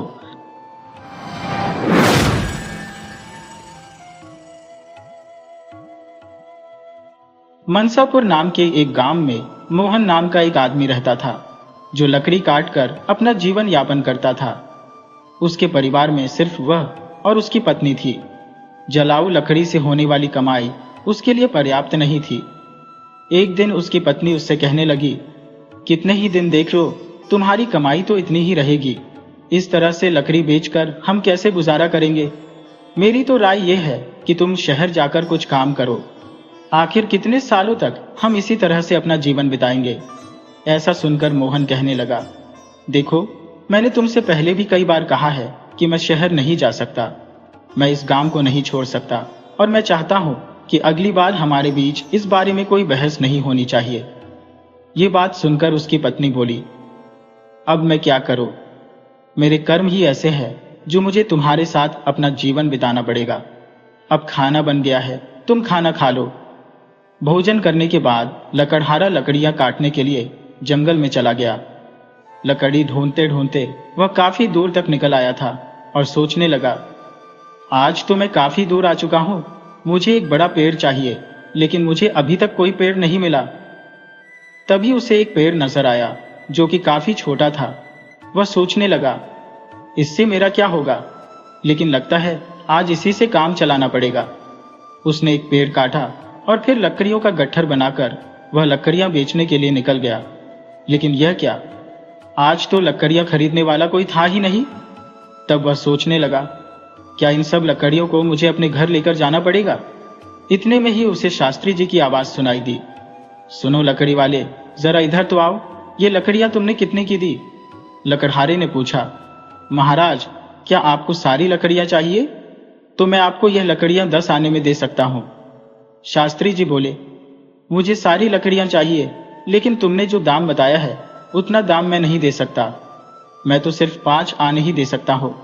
मोहन बोला, अरे महाराज, इस कीमत पर तो मैं लकड़ियां नहीं दे सकता, लेकिन मैं काफी थक चुका हूं, इसीलिए मैं आपको 5 आने में ही दे दूंगा, क्योंकि मुझे पहले ही काफी देर हो चुकी है। आप मुझे जल्दी से पैसे दे दीजिए, मुझे घर जाना है और खाना भी खाना है। शास्त्री जी बोले, ये लो तुम्हारे 5 आने और सारी लकड़ियां तुम बाहर रख दो। वैसे अगर तुम्हें भूख लगी है तो क्या तुम कुछ खाना खाओगे? सब तैयार है, खाना खा लो और फिर अपने घर चले जाना। मोहन बोला, मुझे भूख तो लगी है, लेकिन अगर मैं खाऊंगा तो आपके लिए नहीं बचेगा। रहने दीजिए, मैं घर जाकर खा लूंगा। शास्त्री जी ने कहा, चिंता मत करो, तुम खाना खा लो, उसके बाद भी 10 लोग और खा सके, इतना खाना मेरे पास है। जब भी तुम्हें भूख लगे तुम यहाँ पर आकर खाना खा सकते हो। मोहन ने आश्चर्यचकित होकर पूछा, क्या आप हमेशा ही सबको ऐसे ही खाना खिलाते हैं? शास्त्री जी ने जवाब दिया, जब तक ईश्वर ने मुझे शक्ति दी है तब तक मैं यही करना चाहता हूं, और फिर आगे भगवान की इच्छा। मोहन बोला, तो ठीक है, मैं आज खाना यहीं पर खाऊंगा। उस दिन मोहन ने शास्त्री जी के घर पर भरपेट खाना खाया। खाना खाने के बाद मोहन शास्त्री जी से कहने लगा, महाराज, आप तो बहुत अच्छे और उदार दिल के हैं। ऐसा अच्छा काम करने में मैं भी आपकी सहायता करना चाहता हूं। अब से मैं 10 आने की कीमत वाली लकड़ियां आपको 5 आने में दिया करूंगा। शास्त्री जी ने कहा, ठीक है। इसके बाद उन्होंने लकड़ियों की कीमत लकड़हारे को दी और फिर वह लकड़हारा 5 आने लेकर अपने घर की तरफ चला गया। जब वह घर पहुंचा तो उसकी पत्नी ने पूछा, क्या हुआ, आपने इतनी देर क्यों लगा दी? क्या आज कहीं पर आपको कोई अच्छा सौदा मिल गया था? सौदा अच्छा तो नहीं था, बस यह 5 आने मिले हैं, जितने रोज मिलते हैं उससे कम ही है। तब पत्नी कहने लगी, क्या सिर्फ 5 आने? मैंने तो सोचा था कि आप रोज जितने पैसे देते हैं उससे दुगने पैसे मुझे दोगे, लेकिन आपने तो मुझे आधे ही दिए हैं। आखिरकार आपने इतनी देर कहां पर लगा दी थी? मोहन ने बताया, अरे मैं लकड़ियां बेचने के लिए निकला था, पर कोई खरीदार ही नहीं मिला। तो हमारे पास के गांव गंगापुर में शास्त्री नाम के एक ब्राह्मण है। जब मैं उनके घर गया तो उन्होंने सारी लकड़ियां खरीद ली और बड़े ही प्यार से मुझे खाना भी खिलाया। उनके घर जो भी जाता है शास्त्री जी उसे खाना खिलाते हैं, और ऐसे लोगों के लिए हमें कुछ न कुछ जरूर करना चाहिए। ये सुनकर उसकी पत्नी बोली, तो फिर वो ब्राह्मण बहुत ही पैसे वाला होगा, नहीं तो वह यह काम क्यों करता? नहीं, वह इतने अमीर नहीं है जितना तुम सोच रही हो। वह तो बस दान की अच्छी भावना रखते हैं। गंगापुर मंदिर के वह पुजारी हैं, अपनी कमाई से ही वह सबको खाना देते हैं। मैं तो पूछ रहा था कि तुम उस ब्राह्मण की मदद कैसे करोगे? हमारी आमदनी तो बहुत ही कम है, हम भला उनकी क्या सहायता कर सकते हैं? स्वर्ग जाने के बारे में मत सोचो, पहले धरती के बारे में सोचो। मोहन ने बताया, मैंने उन ब्राह्मण से कहा है कि जो लकड़ी मैं लेकर आता हूं वो उन्हें मैं आधे दामों पर दे दूंगा, और कल से कुछ लकड़ियां उनके लिए और बाकी लकड़ियां हमारे बेचने के लिए काटूंगा। पत्नी ने पूछा, लेकिन अगर तुम इतनी लकड़ी ना काट सके तो फिर तुम सिर्फ 5 आने लेकर ही वापस आओगे, इतने में भला हमारा घर कैसे चलेगा? मोहन बोला, मैंने जो कहा है उसे पूरा करने की पूरी कोशिश करूंगा। आखिर मैंने उन ब्राह्मण जी को वचन दिया है, आगे जो भी होगा भगवान की इच्छा। अब मोहन हर रोज जंगल से लकड़ियां काटता और शास्त्री जी से किए गए वादे के मुताबिक सिर्फ उनसे 5 आने लेता। एक दिन की बात है, जब शास्त्री जी भोजन करने बैठे ही थे कि बाहर से मोहन ने आवाज लगाई, महाराज, मैं लकड़ियां लाया हूं, 5 आने दे दीजिए और यहां पर आकर अपनी लकड़ियां देख लीजिए ताकि मैं चला जाऊं। बाहर आकर शास्त्री जी बोले, देखो मोहन, आज मैं तुम्हें 5 आने नहीं दे सकूंगा, तुम अपनी लकड़ियों को वापस ले जा सकते हो। मोहन बोला, मैं वापस लेकर क्यों जाऊं, मैं तो यहीं के लिए लाया था, आप मुझे पैसे कल दे देना। मुझे भूख लगी है, कुछ खाना तो खिला दीजिए, खाना तो मिल ही सकता है ना, वैसे भी आप सभी को खाना खिलाते हैं। शास्त्री जी बोले, ठीक है मोहन, पहले अपने हाथ पैर धो लो, तब तक मैं भोजन की व्यवस्था करता हूं। इतना कहकर शास्त्री जी अंदर अपनी पत्नी के पास गए। उनकी पत्नी कहने लगी, तुमने ऐसा किया ही क्यों? हमारे घर में खाने को कुछ भी नहीं बचा, सिवाय उस खाने के जो अभी आप खाने वाले हैं। हम इस मोहन को खाना कैसे खिलाएंगे? पूरा खाना तो खत्म हो चुका है, क्या आपको पता नहीं? शास्त्री जी बोले, अरे इसमें ऐसी भी क्या बात हो गई? यह जो खाना परोसा है वह मोहन के लिए काफी है। मैं सोच रहा हूं कि आज उपवास रख लूं। ये सुनकर उसकी पत्नी बोली, मुझे ये बताओ कि तुम ऐसा कितनी बार करोगे? जब हमारे पास इतना नहीं है तो आप यह सब क्यों करते हैं? शास्त्री जी बोले, यह सब देने वाला भगवान है, तुम तो पहले मोहन को खाना खिलाओ। इसके बाद शास्त्री जी ने मोहन को खाना खिलाया। भले ही उन्हें खुद उपवास रखना पड़ा हो, एक दिन हमेशा की तरह मोहन लकड़ियां काटने के लिए जंगल में गया। जंगल के सामने के सारे सूखे पेड़ वो पहले ही काट चुका था। सूखे पेड़ की तलाश में वह जंगल के काफी अंदर तक चला गया। वह मन में सोच रहा था, आज तो मैं जंगल के काफी अंदर तक आ गया हूं। इससे पहले मैं कभी इतने अंदर तक नहीं आया। मुझे सावधान रहना चाहिए। यहाँ पर जंगली जानवर भी हो सकते हैं। अगर मुझे कुछ हो गया तो मेरी पत्नी का क्या होगा। इतने में ही उसे एक सूखा पेड़ नजर आया। उसे वह सूखा पेड़ बिल्कुल सही लगा। सोचने लगा, अगर मैं किसी तरह से इस पेड़ की एक शाखा भी काट लूं तो मेरे लिए काफी होगी। यह सोचकर वह पेड़ पर चढ़ गया।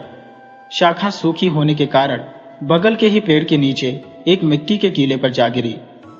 उस मिट्टी के टीले के अंदर से एक साधु निकला और वह गुस्से में कहने लगा, मेरी तपस्या किसने भंग की? लगता है वो तुम ही थे। मैं तुम्हें श्राप देता हूं कि तुम इसी वक्त कुत्ते बन जाओगे। मोहन रोते हुए बोला, अरे महाराज, मुझे नहीं पता था कि पेड़ के नीचे आप बैठे हैं। साधु ने कहा, मैं पिछले कई सालों से यहाँ पर तपस्या कर रहा हूँ और तुमने मेरी तपस्या भंग की है। इसका दंड तो तुम्हें भुगतना ही पड़ेगा। मोहन बोला, मैं तो रोज यहाँ पर पेड़ काटने के लिए आता हूँ और जलाऊ लकड़ी ले जाकर बेचता हूँ। महाराज, मैंने जानबूझकर ऐसा नहीं किया। मुझे माफ कर दीजिए। कृपया करके अपने इस श्राप को वापस ले लीजिए। साधु बोला, मैंने क्रोध में आकर तुम्हें श्राप दे दिया क्योंकि तुमने मेरी तपस्या भंग की है। अब इस श्राप को वापस लेना संभव नहीं है, पर मैं तुम्हें एक उपाय बताऊंगा। तुम ऐसे लोगों को ढूंढो जो सबसे अच्छा दान देते हो। उनके खाना खा लेने के बाद अगर उनका खाना बच जाए, यानी उनकी जूठन, उसे खाकर तुम श्राप से मुक्त हो जाओगे। अगर तुम अपने अभी के रंग से पूरी तरह से सफेद हो जाते हो तो तुम उस श्राप से मुक्त हो जाओगे। मोहन बोला, महाराज, मैं तो अपनी लकड़ियां बेचकर अपनी पत्नी को पैसों का सहारा देता हूं। अब मैं कुत्ता बन गया हूं तो मेरी पत्नी का क्या होगा? तुम्हारी पत्नी को कोई कमी नहीं होगी। भगवान उसकी व्यवस्था कर देंगे। जब तुम्हारा श्राप टूटेगा तो तुम फिर से मनुष्य बन जाओगे और तुम्हारा भाग्य बदल जाएगा। मोहन, जो कि कुत्ते में बदल चुका था, वह श्राप से मुक्ति पाने के लिए अपनी यात्रा शुरू करता है। सोचने लगा, मुझे सबसे अच्छा दान देने वाला कहां पर मिलेगा? मेरी तो कुछ भी समझ में नहीं आ रहा। हाँ, शास्त्री जी है ना, वह बड़े ही परोपकारी आदमी है। अपने पहले प्रयास के रूप में मैं शास्त्री जी के पास जाता हूं। मोहन कुत्ते के रूप में शास्त्री जी के घर जा पहुंचा। वहां शास्त्री जी खाना खाने के लिए बैठे थे और भगवान को धन्यवाद कर रहे थे।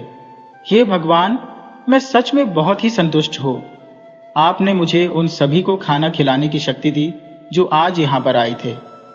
शास्त्री जी के खाना खा लेने के बाद उनके झूठे पत्तल को बाहर फेंक दिया। मोहन कुत्ते के रूप में वहां पर आया और शास्त्री जी के खाने के पत्तल पर जो खाना बचा हुआ था उसे खाने लगा। खाना खाते ही उसका आधा शरीर तुरंत सफेद हो गया और वह सोचने लगा, मुझे लगा ही था कि शास्त्री जी बहुत ही उदार व्यक्ति हैं।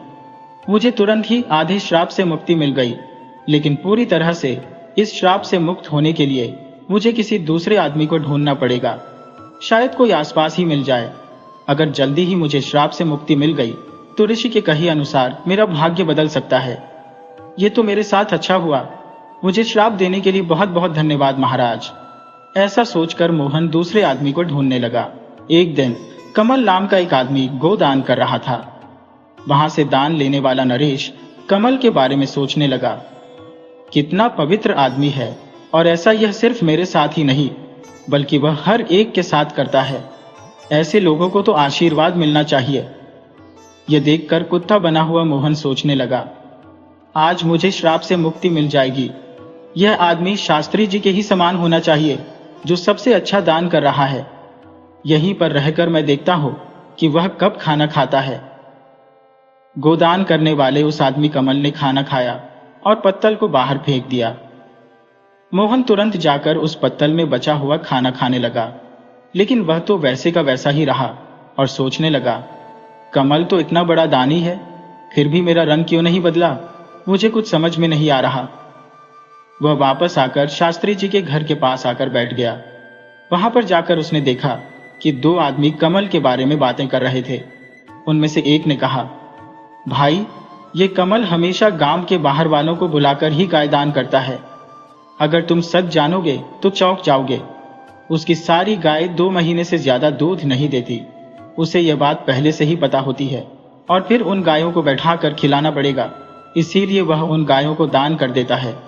वह कभी भी दूध देने वाली अच्छी गाय को दान नहीं करता, उसे तो पाप लगेगा। हाँ, हमारे राजा की तरह कोई दानी नहीं है। हमारे महाराज तो पिछले 1 हफ्ते से प्रजा में खाना बांट रहे हैं और खुद भी वहीं पर खाना खाते हैं। कल आखिरी दिन है और वह अन्न के साथ साथ वस्त्र भी दान करेंगे। मैंने तो उन जैसा धर्मात्मा आदमी आज तक नहीं देखा। इतने में दूसरा आदमी कहने लगा, अरे, ये तो कुछ भी नहीं। उन्होंने हमारे लिए अच्छी सड़कें बनवाई, हर जगह कुएं और तालाब खुदवाए। मेरा मतलब यह है कि उन्होंने बहुत कुछ किया। सच कहा तुमने, ऐसा धर्मात्मा तो आज तक मैंने नहीं देखा। ये सब कुछ सुनकर मोहन सोचने लगा, मैं जिस तरह के आदमी को ढूंढ रहा था, अवश्य ही वह राजा है। अगले दिन मोहन राजमहल के बाहर पहुंच गया, जहां पर राजा लोगों को दान कर रहा था। राजा के खाना खा लेने के बाद सैनिकों ने उसके जूठे पत्तल को बाहर फेंक दिया। यह देखकर मोहन उस पत्तल के पास गया और उसमें से खाना खाने लगा, लेकिन उसका रंग फिर भी नहीं बदला। राजा तो इतना बड़ा दानी है, फिर भी इतने महान और दानी राजा का भोजन करने के बाद भी मेरा रंग क्यों नहीं बदला? यह श्राप किसी दूसरी तरह का लगता है। मुझे तुरंत उन ऋषि महाराज के पास जाना चाहिए जिन्होंने मुझे श्राप दिया था। वह सीधा उन ऋषि महाराज के पास पहुंच गया। उसके आधे बदले हुए रंग को देखकर ऋषि उससे कहने लगे, लगता है कि तुम्हें अभी तक केवल एक ही आदमी मिला है, जिसकी वजह से तुम्हारा आधा रंग ही बदला है।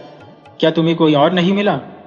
इस पर कुत्ते ने ऋषि को बताया, महाराज, श्राप मिले हुए मुझे काफी दिन बीत गए। शास्त्री जी का खाना खाकर मैं आधा सफेद तो हो गया। इसके बाद मैंने उनसे भी ज्यादा दान करने वाले लोगों को देखा। उन्होंने जो खाना खाया, उस खाने से मुझे कोई फायदा नहीं हुआ। महाराज, इसके अलावा हमारे नगर के राजा, जो कि बहुत ही धर्मात्मा आदमी है, 1 हफ्ते से वह लोगों को खाना खिला रहे हैं और कपड़े भी बांट रहे हैं। इतने धर्मात्मा आदमी के द्वारा खाया हुआ खाना खाने के बाद भी मैं श्राप से मुक्त नहीं हो पाया। इसमें जरूर कुछ रहस्य है। महाराज, मुझे तो कुछ समझ में नहीं आ रहा। अब आप ही बताइए कि मुझे क्या करना चाहिए। ऋषि बोले, तुमने अभी तक जितने लोगों को भी देखा, उनमें से कमल द्वारा जो दान किया गया था, वह सच्चा दान नहीं था। वह ऐसी चीज दान में दे रहा था जिसकी ना तो उसे जरूरत थी और ना ही जो उसके लिए उपयोगी थी, क्योंकि अगर वह वस्तु उसके लिए उपयोगी होती तो वह उसे दान में देता ही नहीं। ऐसे ही राजा ने जो कुछ भी दिया उसे दान नहीं माना जाएगा, क्योंकि राजा खुद नहीं कमाता। वह तो लोगों के द्वारा कर के रूप में जो धन उसे दिया गया है, उसे ही राज्य के लोगों पर खर्च करता है। राजा ने 1 हफ्ते तक जो भोजन और वस्त्र बांटे, वो लोगों के ही द्वारा राजा को कर के रूप में दिए गए थे। इसीलिए जो भी दान इन लोगों ने दिया, उसे दान नहीं माना जाएगा। यह तो लोगों का ही धन था और लोगों पर ही खर्च कर दिया गया। समझ रहे हो तुम? इसने राजा का दान कहां पर है? इसीलिए राजा ने जो भोजन खाया, उसको खाने के बाद भी तुम्हारे ऊपर कोई असर नहीं पड़ा और वह तुम्हें श्राप से मुक्त नहीं करवा सका। देखो, सही दान शास्त्री जी का है। उन्होंने भूखों को खाना खिलाया, भले ही उन्हें खुद खाना नहीं मिला, इसीलिए उनका दान ही सबसे अच्छा है। थोड़ी और कोशिश करो तो तुम श्राप से मुक्त होने में सफल हो जाओगे। मैं समझ गया महाराज, धन्यवाद। मोहन उदास मन से वहां से चला गया। चलते चलते उसे बहुत ही जोर की प्यास लगी, तो वह सोचने लगा, कितनी दूर से चला आ रहा हूं, अब तो बहुत भूख लगने लगी है। अच्छा होगा अगर पास में ही कुछ खाना मिल जाए। वही पास में ही एक बूढ़ा आदमी घड़े में पानी ले जाता हुआ दिखाई दिया। वह बूढ़ा आदमी रोज घड़े में पानी लाता और गली में रास्ते से गुजरने वालों के लिए पानी के घड़े रखने के बाद वह बूढ़ा आदमी जो खाना लेकर आया था, उसे निकालकर खाने लगा। मोहन बूढ़े आदमी के पास पहुंच गया। बूढ़े आदमी ने जब अपने नजदीक एक कुत्ते को देखा तो थोड़ा सा खाना उस कुत्ते को भी दे दिया। मोहन ने जब वह खाना खाया तो खाना खाते ही वह श्राप से मुक्ति पाकर मनुष्य के रूप में बदल गया। उसने बूढ़े आदमी को धन्यवाद किया और फिर वापस लौट गया। जब वह अपने घर पहुंचा तो उसकी पत्नी बहुत ही प्रसन्न हुई। मोहन ने अपनी पत्नी को सारी बात बताई कि किस तरह से वह ऋषि के श्राप के कारण एक कुत्ते के रूप में बदल गया था और फिर कैसे वह उस श्राप से मुक्त हुआ। अब उसकी पत्नी बहुत ही खुश थी कि उसका पति घर वापस आ चुका है। मोहन ने एक बार फिर से लकड़हारे का काम करना शुरू कर दिया। कुछ दिन बीते तो मोहन सोचने लगा, उन ऋषि महाराज ने कहा था कि श्राप से मुक्त हो जाने के बाद मेरा भाग्य बदल जाएगा, लेकिन ना जाने वह समय कब आएगा।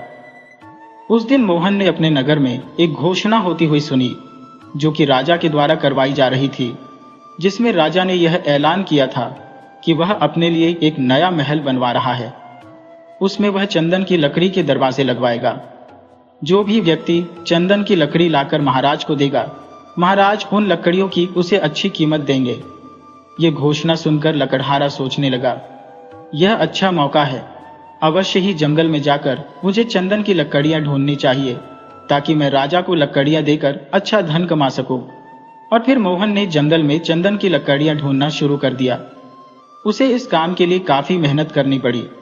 लगभग 1 महीने की कड़ी मेहनत के बाद मोहन ने चंदन की काफी लकड़ियां इकट्ठी कर ली और उसे लेकर वह राजमहल में जा पहुंचा।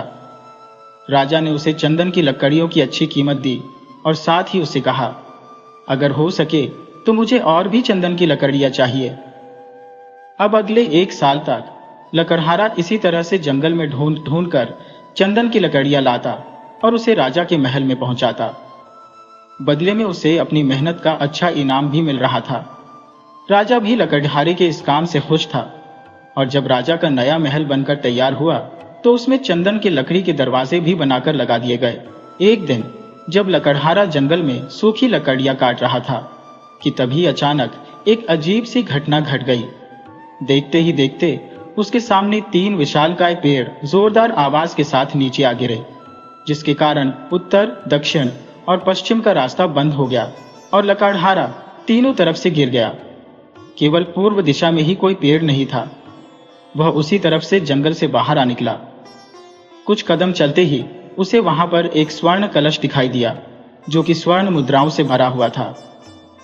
लकड़हारा एकटक उसे देखने लगा। वह उस कलश को अपने घर ले जाना चाहता था, लेकिन तभी उसके मन में विचार आया, राज्य की सभी संपत्तियों पर केवल राजा का अधिकार होता है, इसीलिए इस खजाने पर भी राजा का अधिकार है, न कि मेरा। ऐसा विचार आते ही वह लकड़हारा राजा के दरबार में गया और उसने महाराज को उस स्वर्ण कलश के बारे में बता दिया और सारी घटना भी राजा को सुनाई कि किस तरह से अचानक उसके सामने तीनों दिशाओं में बड़े बड़े वृक्ष आ गिरे और फिर उसके बाद उसे वह स्वर्ण कलश मिला। राजा ने उसी समय लकड़हारे के साथ कुछ सैनिकों को भेजा ताकि उस स्वर्ण कलश को लेकर आया जा सके। लेकिन जब लकड़हारे के बताए हुए स्थान पर सैनिक पहुंचे तो देखा ना तो वहां पर कोई वृक्ष गिरे थे और ना ही वहां पर कोई स्वर्ण कलश था। सिपाहियों ने वापस लौटकर यह सूचना दी तो राजा को लकड़हारे पर बड़ा ही गुस्सा आया। राजा ने समय बर्बाद करने और झूठ बोलने के आरोप में लकड़हारे को कारागार में डालने का आदेश दे दिया। लकड़हारे ने उसके सामने बहुत प्रार्थना की, लेकिन राजा ने उसकी एक न सुनी और लकड़हारे को उसी समय कैदखाने में डाल दिया गया। अब तो लकड़हारे के परिवार पर जैसे दुखों का पहाड़ टूट पड़ा। उसकी पत्नी को भूखे मरने की नौबत आ गई, लेकिन राजा के आदेश के सामने किया भी क्या जा सकता था। अब लकड़हारे की पत्नी भी अपना गुजारा करने के लिए जंगल में लकड़ियां बीनने के लिए जाने लगी। एक दिन जंगल में उसके साथ भी वही घटना घटी। उसने वापस लौटकर राजा को इस घटना के बारे में बताया तो राजा ने एक बार फिर से अपने सिपाही भेजे ताकि इस तथ्य का पता लगाया जा सके, लेकिन यह बात साबित ना हो सकी।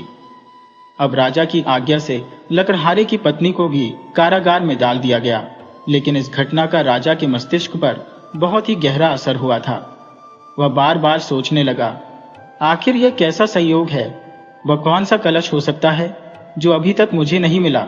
जब रात के समय राजा गहरी नींद में सो रहा था तब उसे सपने में वही घटना दिखाई दी कि लकड़हारा जंगल में 3 तरफ से पेड़ों से घिरा हुआ है और फिर उसे एक स्वर्ण कलश मिला। राजा ने तुरंत अपने राज ज्योतिषी को बुलाया और उससे सपने का रहस्य पूछा। ज्योतिषी ने बताया, महाराज, अगर आप मेरी जान की सलामती का वचन दे तो मैं आपको इस सपने की सच्चाई बता सकता हूं।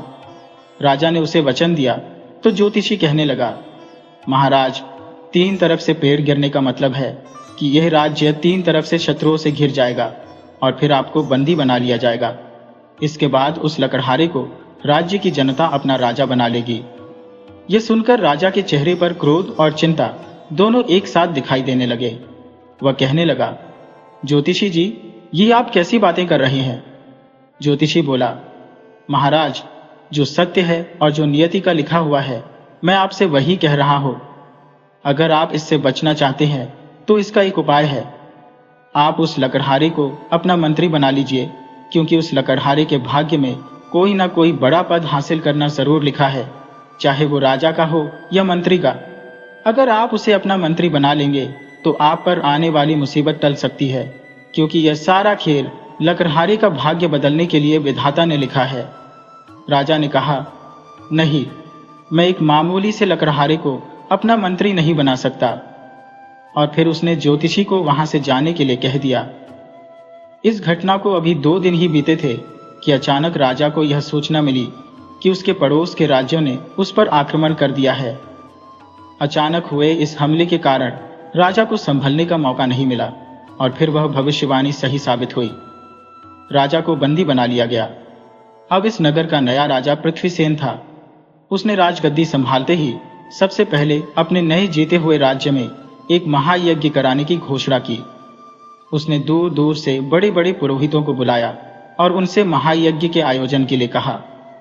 पुरोहितों ने 15 दिन के बाद की तिथि रखी और कहा, महाराज, इस यज्ञ के लिए हमें चंदन की लकड़ी चाहिए होगी और साथ ही साथ अपने निश्चित मुहूर्त पर अगर यह महायज्ञ पूरा हुआ तो बहुत ही लाभकारी होगा, अन्यथा कोई अनिष्ट हो सकता है। राजा ने इस महायज्ञ के लिए हामी भर दी और फिर महायज्ञ के आयोजन की तैयारी शुरू कर दी गई। लेकिन जब तैयारी शुरू होने लगी तो उसके 2 ही दिन बाद राज्य में भारी बारिश होने लगी।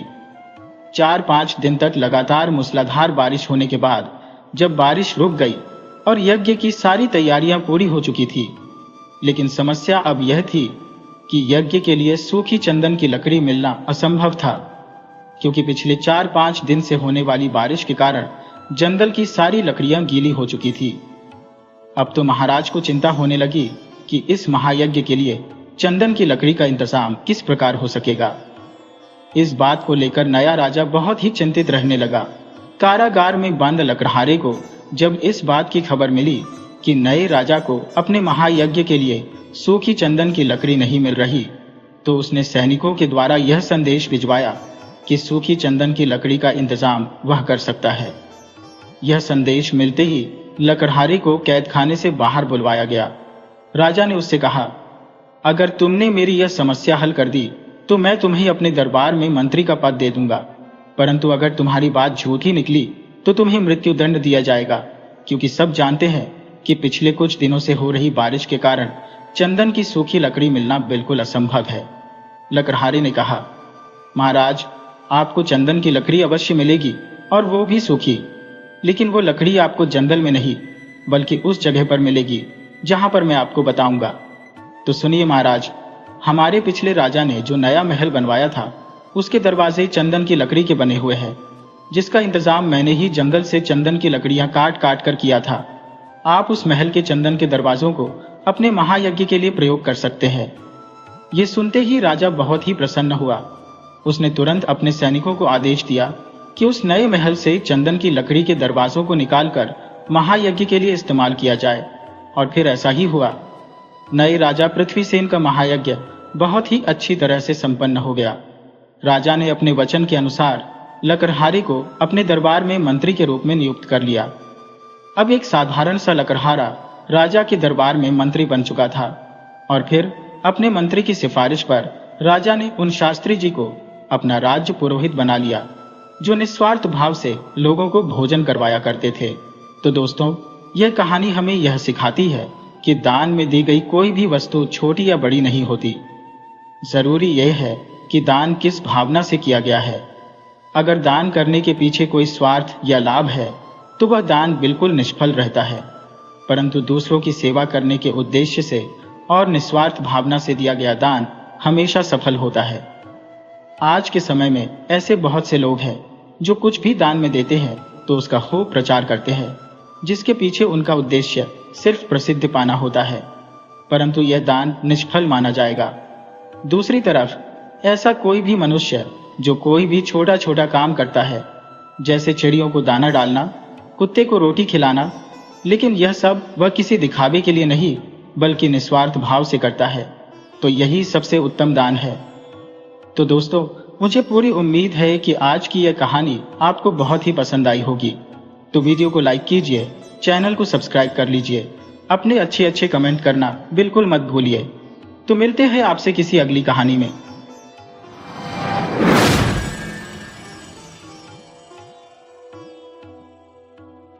नैनपुर नाम के एक गांव में अमोर नाम का एक किसान रहता था।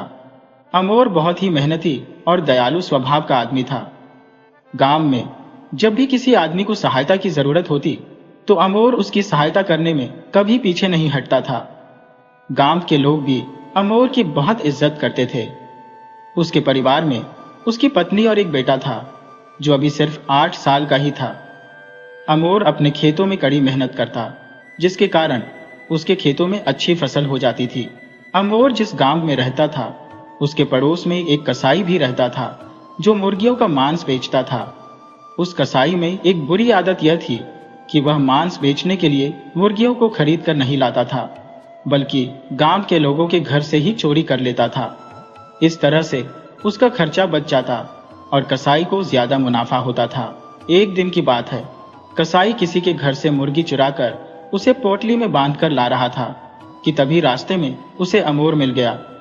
अमोर उस कसाई से पूछने लगा, क्यों भाई, आज तुम यह मुर्गियां कहां से खरीद कर लाए हो? कसाई अमोर को बहुत अच्छी तरह से जानता था।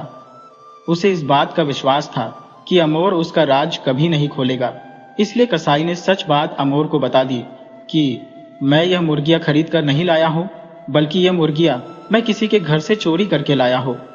अमोर ने जब यह सुना तो वह हैरान रह गया। वह कसाई को समझाते हुए कहने लगा, अरे भाई, तुम ऐसा मत किया करो।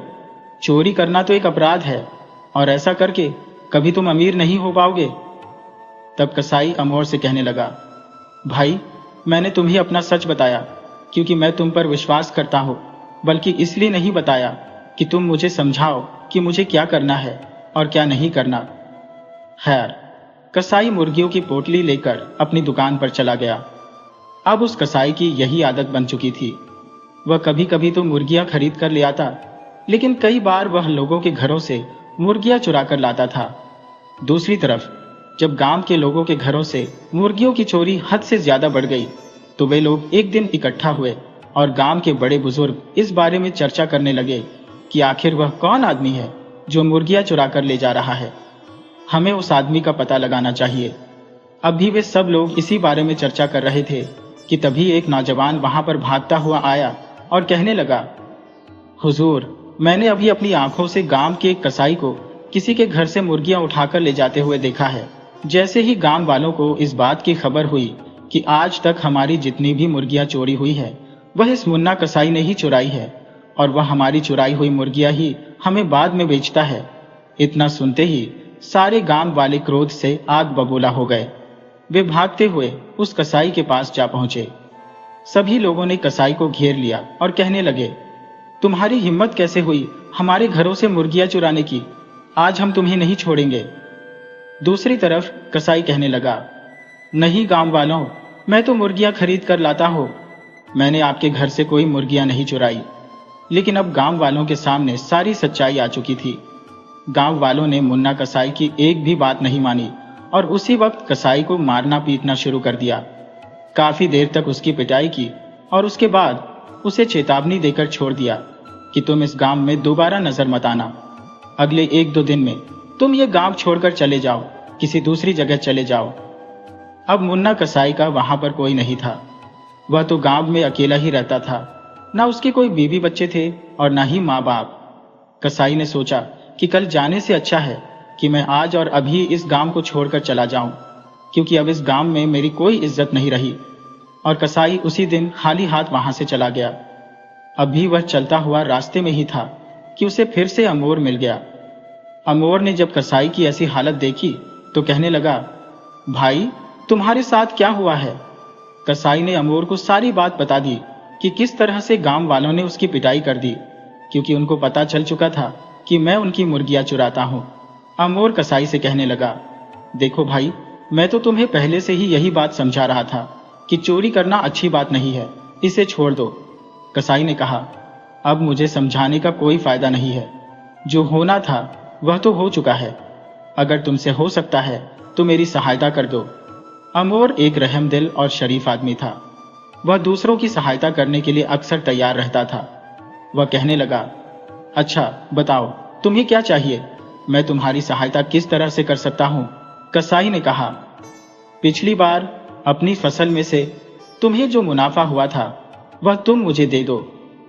अमोर ने कहा, अरे भाई, मुनाफे की रकम मैं तुम्हें कैसे दे सकता हूं? उस मुनाफे की रकम में से तो बड़ी मुश्किल से मुझे सिर्फ 10 अशर्फिया ही मिली है। मुझे तो अभी उन 10 अशर्फियों की जरूरत है, क्योंकि अभी मैंने अगली फसल की तैयारी भी करनी है और उस पर भी तो खर्च आएगा। कसाई कहने लगा, भाई तुम ऐसा करो, मुझे अपनी 10 सोने की अशर्फियां उधार के तौर पर दे दो। मैं वादा करता हूं कि 1 महीने के अंदर अंदर तुम्हें 10 सोने की अशर्फियां वापस लौटा दूंगा। मैं तुम्हारी 10 अशर्फियां लेकर राज्य की राजधानी जाऊंगा। वह एक बड़ा नगर है, वहां पर कोई व्यापार शुरू करूंगा। तुम्हारी 10 सोने की अशर्फियां महीना पूरा होने से पहले ही तुम्हें वापस कर दूंगा, क्योंकि अभी तुम्हें भी फसल उगाने में 1 महीने का समय लगेगा। इस तरह से ये अशर्फियां तुम्हारे भी काम आ जाएंगी और मेरे भी काम आ जाएंगी। नेक दिल अमोर उस कसाई की बातों में आ गया और उसने अपने मुनाफे की रकम यानी 10 सोने की अशर्फियां उस कसाई को दे दी। वह कसाई 10 अशर्फियां लेकर राज्य की राजधानी में आ गया। दूसरी तरफ जब अमोर की पत्नी को इस बात की खबर हुई कि अमोर ने अपने सारे मुनाफे की रकम किसी को दे दी है, तो वह अपने पति पर बिगड़ने लगी। अमोर उसे दिलासा देते हुए कहने लगा, भाग्यवान, वह कसाई मेरा दोस्त है। वह 1 महीने से पहले ही मेरी रकम मुझे वापस कर देगा और इस तरह से हमारी फसल भी लग जाएगी। दिन गुजरते गए और देखते ही देखते 1 महीना भी गुजर गया, लेकिन उस कसाई का कहीं पर भी कोई नामो निशान नहीं था। किसान ने फसल तो लगा दी थी, लेकिन उसे खाद और पानी देने के लिए उसके पास अब पैसे नहीं बचे थे। उसकी फसल अब खराब होने लगी थी। एक दिन परेशानी की हालत में अमोर अपने घर के सामने बैठा था कि उसी वक्त एक आदमी वहां से गुजर रहा था, जो कुछ ढंडोरा पीट रहा था और यह घोषणा कर रहा था कि हमारे राज्य के महाराज की 1000 सोने की अशर्फियां गुम हो गई है या किसी ने चोरी कर ली है। अगर कोई भी आदमी 1000 अशर्फियां महाराज को ढूंढकर लौटा देगा या चोर के बारे में कुछ बताएगा तो उसे 300 अशर्फियां इनाम के रूप में दी जाएंगी। अमोर बेचारा पहले से ही बहुत परेशान था। उसने सोचा कि यह एक अच्छा मौका है, हो सकता है मेरी किस्मत खुल जाए और यह 300 इनाम की अशर्फियां मुझे मिल जाए। बस फिर क्या था, उसने अपना कुछ सामान बांधा और महाराज के महल की तरफ निकल पड़ा। जब वह राजधानी में पहुंचा तो उसने देखा कि वही कसाई नगर के बाजार में बहुत अच्छे कपड़े पहने हुए घूम रहा था। अमोर दौड़ा दौड़ा कसाई के पास गया और उससे कहने लगा, भाई, मेरी 10 सोने की अशर्फियां तुमने अभी तक नहीं लौटाई। मैं कब से तुम्हारा इंतजार कर रहा था, लेकिन तुम वापस नहीं आए। अब तुम अपना वादा पूरा करो और मुझे 10 सोने की अशर्फियां दो, ताकि मैं अपनी फसल ठीक से लगा सकूं। वह कसाई, जो उस समय बाजार में बहुत अच्छे वस्त्र पहना हुआ था, वह अमोर पर भड़क उठा और गुस्से में कहने लगा, अरे तुम गरीब लोग जहां भी मिलते हो बस पैसे मांगना शुरू कर देते हो। मैं तुम्हें नहीं जानता कि तुम कौन हो। चलो अपना रास्ता नापो। अमोर बेचारा इस बड़े नगर में किसी को भी नहीं जानता था। वह हर किसी से अनजान था, इसलिए वह और भी ज्यादा परेशान हो गया। इसके बाद अमोर महाराज के दरबार में पहुंचा और महाराज से कहने लगा, मैं अपने गांव से आपके दरबार तक आपकी 1000 सोने की अशर्फियां तलाश करने के लिए आया हो। अगर आप मुझे 2 दिन का समय दें तो मैं 2 दिनों के अंदर अंदर आपको अशर्फियां ढूंढ कर दे दूंगा। महाराज ने कहा, ठीक है, 2 दिनों के अंदर अंदर अगर तुम अशर्फियां ढूंढ दो या चोर के बारे में बता दो तो मैं तुम्हें इनाम के तौर पर 300 अशर्फियां दूंगा। अभी यह बातें चल ही रही थी कि उसी समय वह कसाई इसी राजा के दरबार में आ गया। राजा ने कसाई की तरफ इशारा करते हुए अमोर से कहा, देखो, यह मेरा खजांची है। ये बहुत ही ईमानदार और सच्चा आदमी है। आज से लगभग 1 महीने पहले ये मेरे पास आया था और मुझसे कहने लगा कि महाराज, मुझे रास्ते में किसी की 10 सोने की अशर्फियां बड़ी मिली है। आप ऐसा करें कि इसके मालिक की तलाश करके उसे यह अशर्फियां वापस लौटा दें। मैंने जब इसकी ईमानदारी और शराफत देखी तो इसको अपना खजांची नियुक्त कर दिया। अमोर की समझ में अब सारी बात आ चुकी थी कि वह 10 अशर्फियां जो कसाई ने राजा के पास रखी थी वह किसकी थी, और उसकी समझ में यह भी आ चुका था कि हो ना हो खजाने में से 1000 सोने की अशर्फियां भी इसी कसाई ने चुराई है, क्योंकि चोरी करना इसकी पुरानी आदत है। बातचीत खत्म होने के बाद वह दरबार से लौट आया। शाम होने पर वह सीधा नगर में बने हुए कसाई के घर पर पहुंचा और उससे कहने लगा, अगर तुम मेरी बात नहीं मानोगे तो मैं महाराज के सामने तुम्हारी सारी सच्चाई बता दूंगा, और उसके बाद महाराज तुम्हारी जो भी हालत करेंगे वह तुम अच्छी तरह से जानते हो। अमोर की बात सुनकर कसाई डर गया और कहने लगा, अरे भाई, तुम चाहते क्या हो? अमोर ने कहा, तुम ऐसा करो, महाराज की चुराई हुई 1000 अशर्फियां तुम मुझे वापस लौटा दो। मैं अपने गांव चला जाऊंगा और किसी से कुछ भी नहीं बताऊंगा। दूसरी तरफ कसाई परेशान हो गया और कहने लगा, देखो भाई, इतना लालच करना अच्छा नहीं है। तुम ऐसा करो कि आधी अशर्फियां तुम ले लो और आधी मैं रख लेता हूं। लेकिन अमोर ने कहा, नहीं भाई, अगर तुम सारी अशर्फियां मुझे नहीं दे सकते तो ठीक है, मैं कल दरबार में महाराज को तुम्हारी सारी सच्चाई बता दूंगा। वह बेचारा कसाई बहुत डर गया। उसने 1000 सोने की अशर्फियां अमोर को देने का फैसला कर लिया और कहने लगा, कल सुबह आकर तुम मुझसे 1000 अशर्फियां ले लेना और फिर अपने गांव चले जाना। इसके बाद अमोर कसाई के घर से निकला और सीधा महाराज के दरबार में जा पहुंचा। महाराज को उसने सारी बात बताई। पहले तो महाराज को इस बात पर बिल्कुल भी विश्वास नहीं हुआ। तब अमोर महाराज से कहने लगा, आप केवल एक बार मेरे साथ कल सुबह कसाई के घर चलिए, तब आपके सामने ही दूध का दूध और पानी का पानी हो जाएगा। अगली सुबह राजा अपने 2 सिपाहियों के साथ कसाई के घर की तरफ चल दिया। राजा कसाई के घर से कुछ ही दूरी पर रुक गया और अमोर कसाई के घर पहुंचा। तब कसाई 1000 अशर्फिया की थैली अमोर के पास लेकर आया और कहने लगा, ये लो भाई, ये अशर्फिया तुम अपने पास रखो और अपने गांव चले जाओ। महाराज को इसके बारे में कुछ भी मत बताना। उसी वक्त महाराज और सिपाही वहां पर आ गए। राजा ने जब सारी सच्चाई अपनी आंखों से देखी तो वह अपने सिपाहियों से कहने लगा, मेरे इस खजांची को अभी गिरफ्तार करो, इसे घसीटते हुए ले जाओ और जाकर कारागार में डाल दो। राजा ने वह 1000 अशर्फिया की थैली अपने कब्जे में ले ली।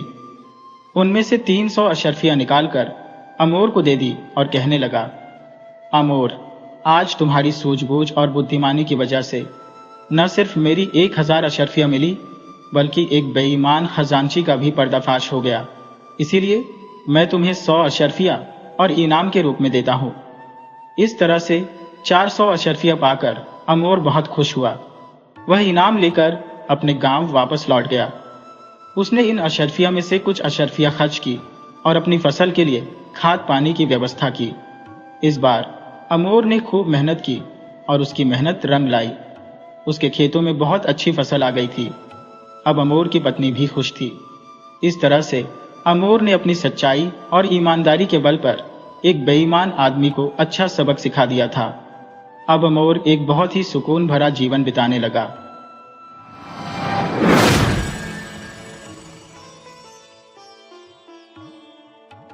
आपका स्वागत है KTV स्टोरी चैनल पर। यहाँ आपको नई नई और दिलचस्प कहानियाँ मिलती है। अगर आप पहली बार इस चैनल पर आए हैं तो कृपया चैनल को सब्सक्राइब कर लें, और अगर वीडियो अच्छी लगे तो कमेंट और लाइक करना न भूलें। कहानी की शुरुआत एक गांव से होती है, जहां एक बूढ़ी माँ अपने बेटे के साथ रहती थी। वह बूढ़ी माँ अपने बेटे की हर इच्छा को पूरा करने की कोशिश करती थी। कभी कभी उसका बेटा बहुत ही अजीब मांग करता था, जिसे पूरा करना उसके बस की बात नहीं होती थी। ऐसी स्थिति में वह उसे किसी और दिन पूरा करने का वादा करके उसे टाल देती थी। धीरे धीरे वह लड़का बड़ा हो गया। उसका नाम था मोहन लाल। लेकिन बड़ा होने के बावजूद उसका बचपना अभी भी नहीं गया था। एक दिन उसने सुना कि गांव के सभी युवा किसी विशेष अवसर पर अपने अपने ससुराल जा रहे हैं।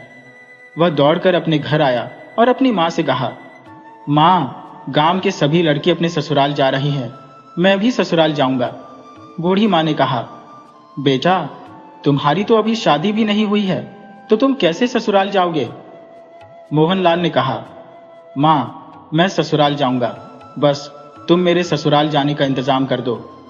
माँ ने कहा, बेटा, अब तुम बच्चे नहीं रहे बल्कि बड़े हो गए हो, ऐसी पागलपन की बातें मत करो।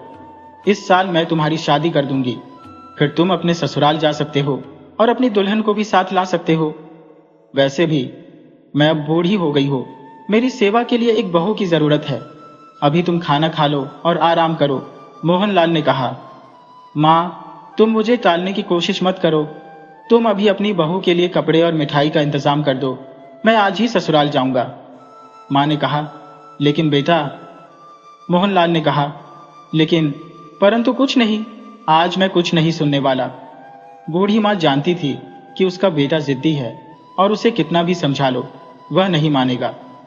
उसने कपड़े और मिठाई का इंतजाम किया और सोचा कि वह कहाँ जाएगा जब उसकी शादी ही नहीं हुई है। वह दिन भर इधर उधर भटकेगा और शाम को वापस आ जाएगा।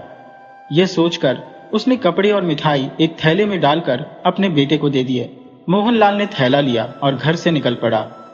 2-3 घंटे चलने के बाद उसे एहसास हुआ कि उसकी शादी ही नहीं हुई है, तो वह कहाँ जाएगा? अगर वह किसी अनजान के घर जाकर कहेगा कि वह अपने ससुराल आया है, तो वे लोग पहले जानने की कोशिश करेंगे। अगर उन्हें पता चल गया कि उसका उस घर से कोई रिश्ता नहीं है, तो वे उसे बुरी तरह से मारेंगे। अब मोहनलाल अपनी मूर्खता पर पछता रहा था, लेकिन वह घर भी नहीं लौट सकता था, क्योंकि वह अपनी माँ से बहुत जिद करके निकला था। आखिरकार निराश होकर वह एक पेड़ के नीचे बैठ गया और बहुत देर तक वहां बैठा रहा। शाम होने को आ गई, लेकिन उसके दिमाग में कोई उपाय नहीं आ रहा था। वह सोचने लगा कि थोड़ी देर में रात हो जाएगी तो वह कहाँ जाएगा और किसके यहाँ रहेगा। वह घर से पहली बार निकला था और उसकी किसी भी गांव में किसी से जान पहचान नहीं थी। उसने भगवान का नाम लिया और उठकर चल दिया। चलते चलते वह एक गांव के पास पहुंच गया। उसने देखा कि एक कुएं पर कुछ औरतें पानी भर रही थी। मोहनलाल को बहुत जोर से प्यास लगी थी और वह कुएं के पास आ गया। कुएं पर कुछ शादीशुदा युवतियां पानी भर रही थी और आपस में बातें कर रही थी। वे अपनी एक सहेली दमयंती के बारे में बात कर रही थी कि हर किसी के ससुराल से कोई न कोई तीज लेकर आ जाता है, लेकिन दमयंती की शादी को 12 साल हो गए हैं और आज तक उसके ससुराल से कोई नहीं आया। न ही किसी ने उसकी खबर ली कि वह जिंदा है या मर गई। यहाँ तक कि उसके पिता भी इतने कठोर दिल हैं कि उन्होंने भी कभी नहीं पूछा कि उसके ससुराल वाले उसका गोना क्यों नहीं करवाते। मोहनलाल बड़े ध्यान से ये बातें सुन रहा था। उसने दमयंती को भी देख लिया था, जो अपनी सहेलियों के ताने सुन रही थी और चुपचाप सिर झुकाए खड़ी थी। उसने दमयंती से पानी पिलाने के लिए कहा। दमयंती ने अपने घड़े से उसे पानी पिलाया और फिर घड़ा उठाकर अपने घर की ओर चल दी। मोहनलाल भी उसके पीछे पीछे चल दिया। वह सोच रहा था कि ऐसा सुनहरा मौका दोबारा नहीं मिलेगा। यह तो भगवान ने उसकी मदद की है। इस लड़की की शादी को 12 साल हो गए हैं। इसका मतलब है कि यहाँ के लोग उसके ससुराल वालों को नहीं पहचानते। अब उस लड़के का चेहरा कितना बदल गया होगा जिससे उसकी शादी हुई थी। क्यों न वह खुद को उस लड़की के पति के रूप में पेश कर दे। ये सब सोचते सोचते वह लड़की के घर तक पहुंच गया। उसने देखा कि लड़की के घर के बाहर एक बूढ़ी माँ खड़ी थी। मोहनलाल ने उस बूढ़ी माँ को झुककर प्रणाम किया और कहा, शायद आप मुझे नहीं पहचानते। मैंने आने में 12 साल लगा दिए। मैं शहर में एक सेठ जी के पास नौकरी करता हूँ। उनका इस दुनिया में कोई नहीं है, न रिश्तेदार न संतान। वे मुझे अपना बेटा मानते हैं। अब वे मेरी शादी की बात चला रहे थे तो मैंने उन्हें बताया कि मेरी शादी तो बचपन में हो गई थी। फिर सेठानी मुझसे नाराज हो गई और कहा कि जल्दी से अपनी बहू को लेकर आओ, नहीं तो घर में घुसने नहीं दूंगी। अब मैं आ गया हूँ तो कल सुबह ही आप लड़की की विदाई कर दीजिए। मैं उसे जल्दी से शहर लेकर जाना चाहता हूँ। आप इनकार मत कीजिएगा। मुझे कोई सामान, कपड़े, दान दहेज नहीं चाहिए। मुझे तो सिर्फ मेरी दमयंती चाहिए। लड़की के घर वाले बहुत खुश हुए कि देखो कितना अच्छा लड़का है। 12 साल बाद भी उसे लड़की का नाम याद है। वे कहने लगे, बेटा, हम बहुत खुश हैं कि तुम अपनी पत्नी को नहीं भूले। हमने सुना है कि शहर जाकर लोग अपने माँ बाप तक को भूल जाते हैं। तुम तो लाखों में एक हो, तुम तो हीरा हो। हम कल सुबह ही लड़की की विदाई कर देंगे। गांव की औरतें इसे ताना देती थी कि दमयंती कर्मजली है, अभागन है। इसकी परछाई से तो सुहागन लड़कियां भी डरती थी। तुमने तो इस अभागन की लाज रखी। बेटा, तुम इसे अपने साथ ले जाने के लिए आए, तुम धन्य हो। जुग जुग जियो। सुबह जल्दी ही लड़की की विदाई कर दी गई, लेकिन विदा करने से पहले लड़की के पिता ने मोहनलाल को 10 चांदी के सिक्के दिए और कहा, बेटा, यह हमारी तरफ से तुम दोनों के लिए उपहार है। मुझे पूरी उम्मीद है कि इस धन की सहायता से तुम लोग एक नई जिंदगी शुरू करोगे। मोहनलाल ने बड़ी खुशी से वे सिक्के अपने पास रख लिए और पैदल ही अपनी दुल्हन को लेकर अपने गांव की ओर चल दिया। चलते चलते मोहनलाल ने अपनी दुल्हन से पूछा, दमयंती, तुम मेरे साथ आ तो गई हो, लेकिन क्या तुम्हें इस बात का कोई पछतावा तो नहीं है? दमयंती ने कहा, नहीं जी, बिल्कुल नहीं, बल्कि आपने तो मुझ पर बड़ा उपकार किया है। मैं एक ऐसी अभागन औरत हूं जिसका पति 12 साल पहले शादी करके चला गया था और उसने आज तक मेरी कोई खबर नहीं ली। मैं गांव की औरतों के ताने सुन सुनकर घुट घुट कर जी रही थी। वे मुझे अभागन, कुलक्षणी और न जाने क्या क्या कहती थी। जब आप मेरे घर आए तो मैंने तभी पहचान लिया था कि आप मेरे पति नहीं हैं। लेकिन मैं उसे पति कैसे मानूं जो 12 साल पहले मुझे छोड़कर चला गया और आज तक उसने मेरी कोई खबर नहीं ली। पता नहीं वह जिंदा है या मर गया, या उसने किसी और से शादी कर ली। मैंने जब आपको यह कहते सुना कि आप मुझे विदा करने आए हैं, तो उसी वक्त मैंने आपको अपना असली पति मान लिया। केवल शादी कर लेने से कोई पति नहीं बन जाता, उसे पत्नी का हाथ हमेशा पकड़े रहना होता है। आपने ही सचमुच पति का कर्तव्य निभाया और मुझे सौभाग्यशाली बना दिया। मोहनलाल अपनी पत्नी की बातें सुनकर बहुत खुश हुआ। अब उसे इस बात की तसल्ली थी कि उसने सही फैसला किया है। जब उसकी माँ भी अपनी बहू से मिलेगी तो बहुत खुश होगी। अब उन दोनों को चलते चलते शाम हो गई थी। मोहनलाल सोचने लगा कि अब दिन ढलने के बाद सफर करना ठीक नहीं है, क्योंकि अब वह अकेला नहीं है, उसके साथ उसकी पत्नी है और 10 चांदी के सिक्के भी हैं। इसीलिए उसे रात किसी सराय में बितानी चाहिए। यह सोचकर मोहनलाल अपनी पत्नी को लेकर एक सराय में चला गया। सराय में पहुंचकर मोहनलाल को सबसे पहले अपने धन की सुरक्षा की चिंता सताने लगी। उसने यह बात अपनी पत्नी से भी कही। वे दोनों सोचने लगे कि कहीं सो जाने के बाद उनके चांदी के सिक्के किसी ने चुरा लिए तो क्या होगा। यही सोचकर उन्होंने चांदी के सिक्कों की पोटली को एक टोकरी में छुपा दिया जो उन्होंने साथ लाई थी, और उस टोकरी को एक तरफ रख दिया। उन्होंने सोचा कि खाने पीने के सामान से भरी टोकरी पर कोई ध्यान नहीं देगा। साथ ही मोहनलाल ने अपने गमछे में कुछ छोटे छोटे पत्थर बांध लिए और उन्हें अपने सिरहाने रखकर सो गया। उन्होंने सोचा कि अगर कोई चोर आएगा तो वह सोचेगा कि सारा धन उन्होंने अपने सिरहाने रखा है और वह उसे ही चुराएगा। लेकिन वे दोनों गलत थे। जब वे आपस में सलाह कर रहे थे तो उनकी सारी बातें सराय के मालिक और उसकी पत्नी ने सुन ली थी। उन्होंने छुपकर देख भी लिया था कि उन्होंने असली रकम खाने की टोकरी में छुपा रखी है। जैसे ही वे दोनों गहरी नींद में सो गए, सराय का मालिक और उसकी पत्नी कमरे में आए और टोकरी में रखी चांदी की मोहरों की पोटली उठा ली। सुबह जब मोहनलाल और उसकी पत्नी जागे तो उन्होंने पाया कि उनका धन चोरी हो गया है। कुछ देर तक वे दुखी रहे, फिर उन्होंने सोचना शुरू किया कि उनकी मोहरें किसने चुराई होंगी। उन्होंने देखा कि उस रात उनके अलावा सराय में कोई और मुसाफिर नहीं था। सराय में केवल सराय का मालिक और उसकी पत्नी ही थे।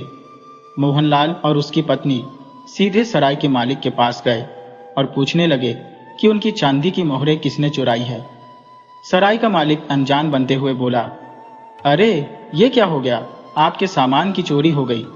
आपके लिए तो यह कुछ नहीं, लेकिन हमारे लिए यह बहुत बदनामी की बात है। अगर हमारी सराय में चोरी की बात फैल गई तो कौन हमारी सराय में ठहरेगा। हमारी तो बहुत बदनामी हो जाएगी। हमें इस चोरी का पता लगाना होगा। चलो हम शहर के कोतवाल के पास चलते हैं। मोहनलाल और उसकी पत्नी को पूरा शक था कि सराय के मालिक और उसकी पत्नी ने ही उनकी मोहरें चुराई है, लेकिन उनके पास कोई पक्का सबूत नहीं था। खैर, वे चारों मिलकर शहर के कोतवाल के पास गए। कोतवाल ने मोहनलाल, उसकी पत्नी सराय के मालिक और उसकी पत्नी की बातें सुनी, लेकिन वह किसी नतीजे पर नहीं पहुंचा। कोतवाल का एक दोस्त था, हरिराम, जो बहुत तेज दिमाग वाला था। कोतवाल अक्सर पेचीदा मामलों में उसकी सलाह लेता था। इस मामले में भी उसने हरिराम की सलाह लेना उचित समझा। हरिराम कोतवाल के पास आया और उसने सभी की बातें सुनी। फिर वह बोला, आपके मामले में मुझे कुछ समझ नहीं आ रहा। आपका फैसला तो अब केवल हमारे मंदिर का नगारा ही कर सकता है। नगारे की बात सुनकर सभी हैरान रह गए। कोतवाल ने कहा, जो मामला मेरी और तुम्हारी समझ में नहीं आया, उसका फैसला एक बेजान नगारा कैसे कर सकता है? हरिराम ने कहा, यह नगारा कोई साधारण नगारा नहीं है। मंदिर का यह नगारा दिव्य शक्तियों से युक्त है। जो सच बोल रहा होगा, उसकी बात सुनकर यह अपने आप बजने लगेगा और झूठ बोलने वाले के सामने यह नहीं बजेगा। कोतवाल को यह बात समझ नहीं आई, लेकिन चूंकि हरिराम उसका दोस्त था और उसे उस पर पूरा भरोसा था, उसने हरिराम को इजाजत दे दी। हरिराम ने सबसे पहले मोहनलाल और उसकी पत्नी से कहा कि वे कल सुबह मंदिर में जाएं और नगारे को अपने कंधों पर उठाकर कोतवाली तक लाए। अगली सुबह मोहनलाल और उसकी पत्नी मंदिर गए और नगारे को उठाकर कोतवाली की ओर चल दिए। नगारा बहुत बड़ा और भारी था। आधे रास्ते तक पहुंचकर वे थक गए और नगारे को जमीन पर रख दिया। वे आपस में बातें करने लगे। मोहनलाल ने कहा, हमारे पैसे तो गए ही, ऊपर से ये नगारा ढोने की मुसीबत। दमयंती ने कहा, सच कहा, पता नहीं किस वक्त हमारा धन चुरा लिया गया। मोहनलाल ने कहा, मुझसे तो अब ये नगारा नहीं ढोया जाता, मैं कोतवाल को यहीं बुलाकर लाता हूं। इतना कहकर वह कोतवाल को बुलाने चला गया। जब कोतवाल आया तो उसने नगारे से पूछा, बता, मोहनलाल और उसकी पत्नी सच्चे हैं या झूठे? कोतवाल के इतना कहते ही नगारा अपने आप बजने लगा। कोतवाल समझ गया कि इनके पैसे सच में चोरी हुए हैं। फिर हरिराम ने सराय के मालिक और उसकी पत्नी को बुलवाया और कहा कि वे भी नगाड़े को उठाकर कोतवाली लाए। अगली सुबह सराय का मालिक और उसकी पत्नी नगाड़े को उठाकर चल दिए। कुछ दूर चलने के बाद वे थक गए और नगाड़े को रखकर आपस में बातें करने लगे। सराय का मालिक बोला, हमने मोहनलाल के पैसे चुराकर गलती की, ये नगाड़ा हमारी पोल खोल देगा। उसकी पत्नी ने कहा, क्यों ना हम इस नगाड़े को फोड़ दें? सराय का मालिक बोला, ठीक है। इतना कहकर उसने एक पत्थर उठाया, लेकिन इससे पहले कि वह नगाड़े को फोड़ता, नगाड़े के अंदर से हरिराम प्रकट हुआ और बोला, नगाड़े ने सब जान लिया है, तुमने ही मोहनलाल के पैसे चुराए हैं। हरिराम को देखकर सराय का मालिक और उसकी पत्नी घबरा गए। उन्होंने हरिराम के पैरों में गिरकर कहा, हम पैसे वापस कर देंगे, लेकिन हमें बदनामी से बचा लीजिए। हरिराम ने कहा, तुम्हें माफ करने का अधिकार सिर्फ मोहनलाल और उसकी पत्नी को है। असल में हरिराम नगाड़े के अंदर छुपा था और उसने सभी की बातें सुन ली थी। इसके बाद हरिराम ने सराय के मालिक और उसकी पत्नी को मोहनलाल के पास ले जाकर पैसे वापस करवा दिए। मोहनलाल और उसकी पत्नी बहुत खुश हुए और अपने घर की ओर चल दिए। जब मोहनलाल अपने घर पहुंचा तो उसकी मां बाहर खड़ी थी। उसने मोहनलाल को देखकर कहा, बेटा, तुम कहां चले गए थे और ये लड़की कौन है? मोहनलाल ने कहा, मां, ये तेरी बहू है, मैं अपने ससुराल से इसे विदा करके लाया हूं। मां ने कहा, तू पागल है क्या? तेरी शादी ही नहीं हुई है। मोहनलाल ने सारी बातें बताई और मां ने कहा, बेटा, तूने बहुत अच्छा काम किया है। इससे शादी करके तूने एक बेसहारा को सहारा दिया है। अब मेरी बहू है, मेरा बुढ़ापा आराम से बीतेगा। इसके बाद वे सभी एक सुखी परिवार की तरह रहने लगे।